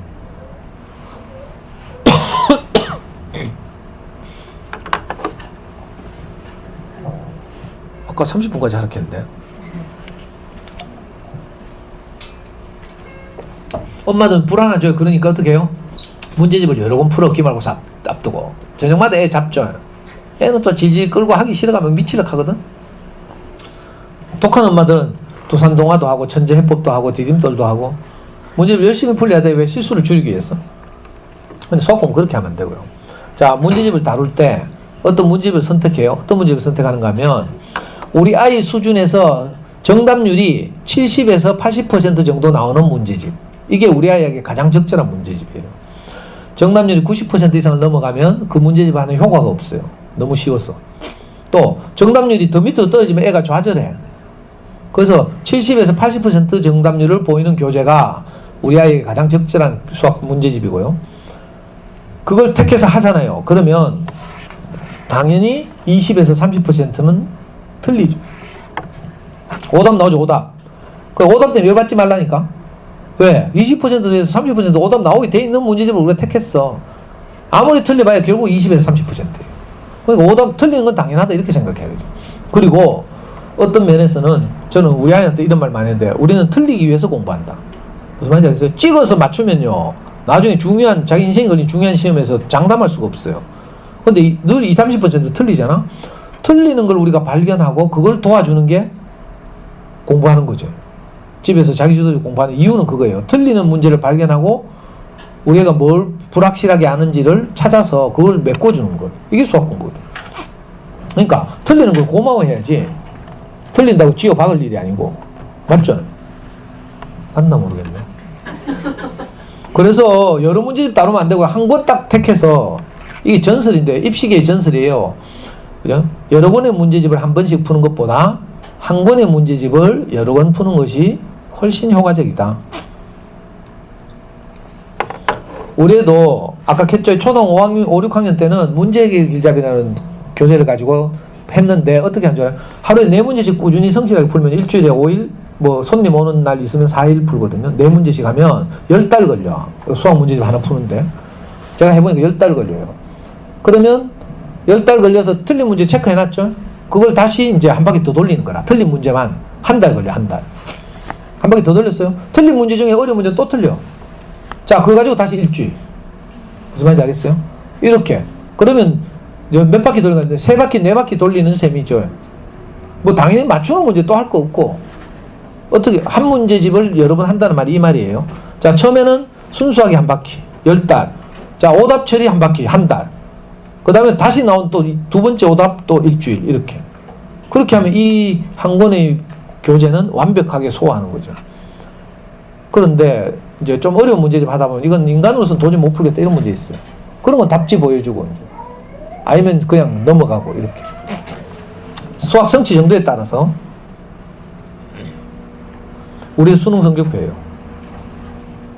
일단 보여드릴게요. 자, 원점수는 없으니까 수능 성적표에 원점수 안 나오죠. 그래서 이 아이가 몇 점 맞은지 대체로 추론하려면 뭘 봐야 돼요? 100분위를 봐야 돼요. 100분위. 수리 영역 100이죠. 100이란 말은 무슨 말이에요?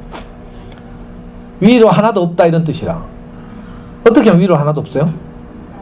100점 맞으면 위로 하나도 없지. 99% 잘하는 애들 99% 맞는 애들 있어. 99%. 위로 1% 있다는 뜻이거든. 우리 애는 영어 수학 100분이고 100이잖아. 봤죠? 와, 이런 성적표 보기 어려운데. 이게 그래도 전국에서 전국 수석은 못했어요. 전국에서 한 200등 했어, 200등. 잘했죠? 대구에서 10등? 어이구. 내가 그냥 하는 말이 아니고 애 다 키워보고 이론을 말하는 게 아니에요. 지금도 내가 아이들하고 수학 실험하고 있어요. 수학 완전히 상농띠부터 수학 아주 잘하는 애까지 제가 다 겪어보고 지금 매일 싸우잖아요, 저하고 애들하고. 이게 시중에 나오는 문제집 중에서 좀 대표적인 문제집들을 난이도별로 나눴어요. 제가 시간이 없어서 엄마들한테 반드시 말리고 싶은 게 뭐는가 하면 요 밑에 있는 주의할 점. 이런 거 하지 말고 이런 거. 문제만 산더미처럼 있어가지고 문제 푸는 연습하는 이런 게 절대 하면 안 돼요. 동네 언니들 이런 거 하라 하거든. 한 출판사에서도 여러 시리즈가 나와요. 문제집이 난이도별로. 그리고 문제집 뒤에 보면 난이도별로 다 소개되어 있죠. 이걸 잘 보고, 자, 뭐라고요? 같은 천재교육에서 나온 시리즈를 하더라도 난이도가 다 달라요. 그러니까 우리 아이 성취 정도를 보고 정답률이 얼마? 70에서 80% 정도 되는 교재를 고르는 거죠. 제 말 이해했죠? 남들이 한다고, 남들이 옆에서 있어 보이는 어려운 문제집 한다고 따라하면 안 돼. 그러면 애만 힘들어하는 거죠. 자, 그런 다음에, 자, 보통 아이들의 성취 수준을 거칠게 잠수내에서는 이렇게 4단계로 나눠요. 아주 수학을 잘하는 애들을 심화 플러스 과정이라고 부르고요. 심화 플러스 과정. 교과서 수준의 공부를 해야 될 아이들을 기본 과정 이렇게 불러요. 자, 이렇게 우선 우리 아이의 성취 정도를 알아야 되죠. 성취 정도를 안 다음에 어떻게 하는가 하면 1년간 커리큘럼을 우리가 상상하는 거야. 자기주도를 공부하려면 수학을 아주 잘하는 아이잖아요. 예를 들어서 학교 대표를 뽑혀서 뭐 영재 선발 시험 나갈 정도 된다. 이런 아이들은 어떻게 해요? 학교 수학은 방학 때 예습하면 돼. 선행학습 말고, 선행학습이란 1년 이상 진도를 빨리 빼는 걸 선행학습이라고 해요. 방학 때 다음 학기를 공부하는 것은 예습이라고 부르죠. 자, 방학 때 뭐 해요? 이렇게 수학을 잘하는 애들은 방학 때 교과서와 익힘책을 여분을 사서 방학 때 예습을 하는 거예요, 예습. 그리고 학기 중에는 학교 수학은 잘하니까 그냥 학교에 맡기고, 이런 애들 어떻게 해요? 집에서는 심화된 문제, 적어도 3단계 이상의 심화된 문제를 매일 몇 문제씩 꾸준히 하는 연습. 이렇게 이 아이 수준의 생각하는 힘이 자라요. 근데 반대로 우리 아이가 좀 아직 발달이 늦고 성취 정도가 낮다고 생각되면 이거죠, 기본. 기본은요, 방학 때도 교과서를 가지고 예습 복습을 해요. 늦으니까 복습하는 게 좋겠지, 이런 아이들은. 학기 중에도 여전히 같은 수준의 교과서 익힘책을 가지고 학교 진도를 따라가는 거죠. 이렇게 아이에게 맞게 해야 돼요. 그러다 보면 어느 날 이 아이가 4학년, 5학년에 돼서 포텐이 터지는 날이 와. 안 터져도 할 수 없고. 뭔가 아이 이제 동기나 힘이 생기는 날이 온다니까? 그때까지 우리가 어떻게 해야 돼? 애를 조지지는 말아야지. 근데 미리 다 조져놓고 포텐 터질 때는 뭐 기회도 없어. 그럼 슬프죠. 그래서 제가 특히 저학년 엄마들한테 부탁하는 거예요. 우리 아이들의 포텐이 터질 때까지 좀 기다려야 된다. 근데 옆집에 반바퀴 빨리 달리는 옆에 내 따라서 같이 불안해서 반바퀴 달리다 보면 애 기회도 못 얻고 수학 포기하는 경우가 생긴다니까. 너무 슬프죠. 혹시 그런 애들 있으면 한번 데리고 와봐. 저는 시간이 없어서 안 되겠다. 우리 연구소에서 가깝거든요. 자, 마지막으로 내 인증샷. 우리가 25살 때요. 그때 여름 방학이었는데 대학 다닐 때예요. 제가 일요일날 교회 가서 우리 목사님 말씀 듣고 있는데 우리한테 카톡이 왔어요. 압박하면서. 왜? 하니까 시험이 와 이리 심노익하더라고. 그래서 무슨 시험? 하니까 로스쿨 입문 시험이 하는 거라. 이 새끼 미쳤나 하면서 내가 로스쿨 입문 시험 우리나라에서 제일 어려운 시험이거든. 근데 시험이 쉽다 하니까 내가 열받아가지고요. 그럴 줄 알았다 하면서. 그러니까 내가 진작 책 좀 읽어라 캣책하면서. 왜냐하면 제가 어떤 생각이 드는가 하면 초등학교 애들 보면 저학년들 특히 기말고사 치고 와가지고 시험 쉽다 하는 놈들 보면 다 70점이거든. 이거 뭐 똥인지 된장인지 몰라가지고 지가 정답 고른 게 다 맞는 줄 안다니까. 그래 우리 애가 이런 어려운 시험을 쉽다 하니까 내가 열받아가지고요. 막 비아냥거렸잖아. 그랬더니 우리 애가 열받아가 카톡 끊었거든. 그러면 한 달 만에 인증샷 보냈어요. 그때 25살 때.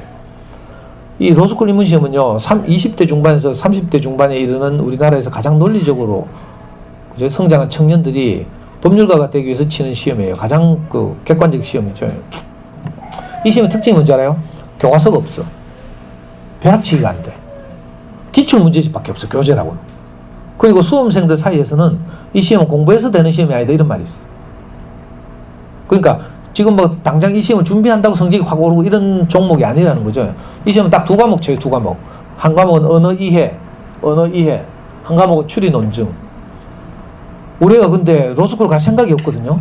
외국에서 나갔다 했죠. 요즘 애들 생각이 달라. 우리 애는요, 그때 최순실 사태를 보더니 우리 아빠는 흑수저라서 자기가 한국당에 더 이상 살아서는 안 된대. 금수저 아이라서. 그래서 좀 선진국에 가서 객관적이고 공정한 경쟁이 보장되는 선진국에 가겠다 하면서 갑자기 외국에서 취직해서 나갔잖아요. 근데 이 시험 왜 쳤어요? 아빠한테 미안해가지고 지나가는 길에 안 쳐봤대. 근데 이거 잘난 척이 아니고 지나가는 길에 쳐봤다는 말 무슨 말인지 알아요? 실제로 우리 애는 영남고등학교 가고 나서부터는 책 못 읽었어요. 아까 중학교 2학년 때까지 제가 어린 선생님 데리고 다녔다고 했죠. 중3 때는 교보가 내려와서 1년 동안 또 교보를 다녔어요. 고등학교 가서는 입시하느라고 SKY 가야 되니까 입시하느라고 책 못 읽었어요. 다른 애도 똑같이 입시 생활했어요. 대학 들어가서는 신입생 때 놀았어요. 1년 동안. 홍대 다니고 뭐 이러면서 클럽 다니고 놀다가 2학년이 돼서 군대 갔어요. 군대 가서 2년 날리고 왔죠. 그 24살에 전역했어. 복학했어요. 복학해서 좀 있다가 또 교환학생 나갔어요. 1년 동안. 해외에. 무슨 말인지 알아요? 그러니까 보통 학생들하고 똑같이 특별히 뭐 책을 더 읽거나 이런 생활을 못했어요. 그런데 이 시험을 쳤다는 뜻이에요. 그러니까 지나가는 게 친 거지. 갈 의사도 없고. 근데 결과를 보니까 너무 신기해가지고 제가 언어 이해는요 35문제가 나오는데 그 중에 34문제를 맞췄어. 잘했죠? 아까 수능 때 잘한 게 그대로 반영되잖아.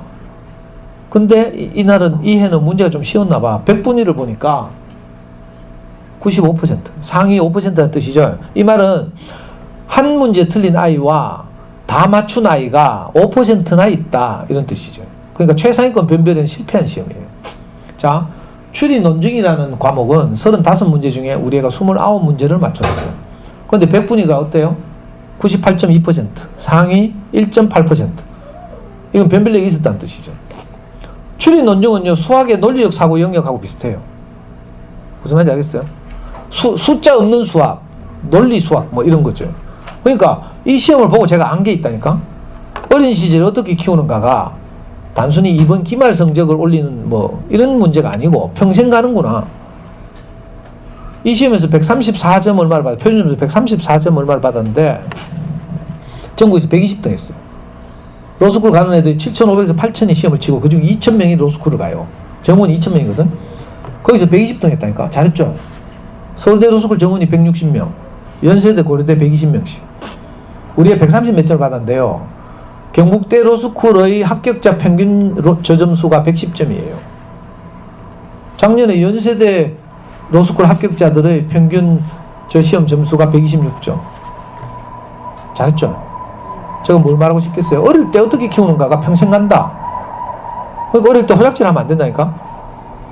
도서관 다니면서 좋은 언니 책 빌려서 많이 읽고요. 이게 첫 번째. 두 번째, 수학적으로, 오늘 수학이니까, 수학적으로는 이렇게 논리적 사고를 향상시키는 수학 공부를 해야 된다. 단순히 종이와 연필로 단순 반복하는 이게 수학 공부라고 생각하면 안 된다는 거예요. 그것도 물론 해야 되죠. 해야 되는데 그건 최소화하고, 아까 했죠. 10문제가 7문제 하면 두 자릿수 받아올림 있는 도스셈을 10문제 하는데 7문제 정도 안다. 집에서 하는데. 그러면 다 아는 거지. 원리를 아는 거예요. 그걸 막 수십 문제씩 막 하루에 뭐 6바닥씩 이렇게 할 필요 없다는 거죠. 그 시간에 뭘 하라고? 저학년일수록 아까 수학적 장난감을 가지고 아빠들하고 놀게 하는 거예요. 저녁에 아빠 퇴근하고 오면 아빠들에게 개입할 기회를 안 주잖아, 엄마들이. 모른다고. 근데 저런 장난감을 가지고 노는 데는 아빠들이 잘해요. 아빠들하고 막 싸운다니까? 안 져주니까 애들이 막 울고 불고 난리가 나. 엄마들은 막 져주잖아. 아빠들은 절대 안 주죠. 그게 아이한테 아주 효과적이라니까. 그러니까 저는 장난감을 사서 가족들이 저녁에 그 거실 탁자 위에서 저렇게 노는 이런 문화? 이런 걸 만드는 게 좋고요. 저렇게 하면서 뭐가 자란다니까. 보이지 않는, 그리고 수학 공부를 잘하려면 기본적으로 수학 교과서 익힘책을 집에 여분을 가지고 있을 것.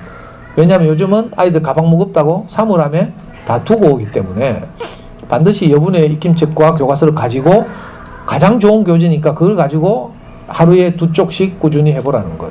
하루에 2쪽씩만 해도 떡을 쳐요. 저학년 같으면 하루에 한 20분?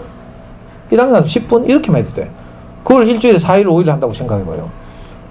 뭐 이상한 학습지 뭐 제가 말한다고 뭐 학습지 끊겠나마는 제가 내 친척이나 내 조카 같으면 발로 한 대 차프겠어. 그런 거 쓸데없는 거 하지 마라 하면서. 우리 연구소에는 그래서 그죠? 1년에 즉 우리가 카톡으로 단톡방에서 다 주문을 받아가지고 교과서 익힘책 다 같이 사잖아. 그래서 교과서 익힘책을 다 들고 오라 해요. 우리 연구소 오는 애들한테. 오면 우리가 이름표 붙이고 이래가지고 1년 내에 교과서 익힘책 가지고 저하고 수학 공부해요. 물론 그걸 보완하는 문제수가 적기 때문에 보완하는 문제집을 하나씩 쓰지만 가장 기본적인 건요 교과서지. 교과서 익힘책. 진짜 가야 되니까 마지막으로 2권을 권하고 싶어요. 수학 공부에 관심 있는 엄마들 같으면 이 2권을 읽어보시라고요. 하나는 잠수는 애들의 소문난 수학 공부법, 하나는 생명을 살리는 수학. 생명을 살리는 수학책은 서울교대 수학교육과 배종수 교수라고 옛날에 수학교과서 편찬위원장 하신 분인데 텔레비에 굉장히 많이 나왔죠. 삐에로 수학 해가지고 삐에로 복장을 하고 나와서 강의도 하고 이런 유명한 분이에요. 이분이 낸 책이 생명을 살리는 수학. 우리가 보통 하는 건 생명을 죽이는 수학이죠. 아이를 살리는 수학을 어떻게 할까? 이런 고민을 담고 있어요. 혹시 필요하시면 아이를 키우다가 궁금한 게 생기거나 하면 다음 카페 우리 연구소 카페가 있거든요. 들어오셔서 저기 들으시면 뭐 도움된 엄마표 영어 자료도 있고 뭐 제 모든 한 10년간 모든 강의가 저기 올라가 있어요. mp3도 있고 도움 받으셨으면 좋겠고요. 뭐 드라마야 일단 아주 제가 설명하기 좀 어렵네. 그죠? 뭐 들어온다고 가입비 받는 것도 아니고 이러니까 누구 카페 회원 늘리는 거 아닌가 이런 분들은 안 들어와도 돼. 그냥 유튜브 바로 가면 돼요. 유튜브 가면 그죠? 제 모든 강의가 다 동영상으로 올라가 있어요. 근데 카페 오면 mp3도 있어요. 다른 자료들도 있고요. 한번 놀러 오시기 바랍니다. 이 새 연속으로 불러주셔서 너무 감사하고 근데 새 연속으로라도 불편한 게 있어요. 아니 3년 전에 책 읽기 중요성에 대해서 그래 목 터지도록 이야기했는데 그걸 들은 엄마들이 없네. 한 명인가 2명밖에 없어. 그리고 다 새로 입학해가지고 이제 그죠? 그래서 내년 되면 완전 물갈이 돼가지고 이제 책 읽기 강의를 안 들으신 분들이 전부 1, 2, 3학년 엄마가 되잖아요. 그럼 내년에 또 와야 되는데 하여튼 이 귀한 시간에 이렇게 아침 일찍 오셔가지고 잘 집중해서 잘 들으셔서 감사하고 조금이라도 도움이 됐으면 좋겠고요. 너무 상처받지 마시고요. 내 동네 언니들 이야기해가지고 혹시 또 학습지 한다고 또 뭐 막 뭐라 해가지고 걱정되는데 그죠? 지금 하신 대로 그냥 해요. 하신 대로 하다가 뭐 안 되거나 길이 막히거나 망했을 때 제 생각이 났으면 좋겠어요. 그때 언제든지 연구소 찾아오시면 제가 도와드릴 수 있어요. 요 가까우니까 많이들 놀러 오세요. 그리고 제가 매주 금요일마다 공개 수업 하잖아요. 우리 연구소에서 엄마들 대상으로. 그림책 한 권씩 정해가지고 엄마들한테 읽어주고요. 그 그림책을 통해서 아이들과 어떻게 소통하고 우리가 어떻게 행복하게 아이를 키울까 이 강의를 매주 금요일 오전에 해요. 내일인가? 지금 매일이에요. 매주. 그러니까 책 읽기가 관심이 있고 또 어떤 책이 좋은 어린이책인지 잘 모르시는 분들은 직접 와서 들으시면 되죠. 예, 잘 들으셔서 감사합니다. 마치겠습니다.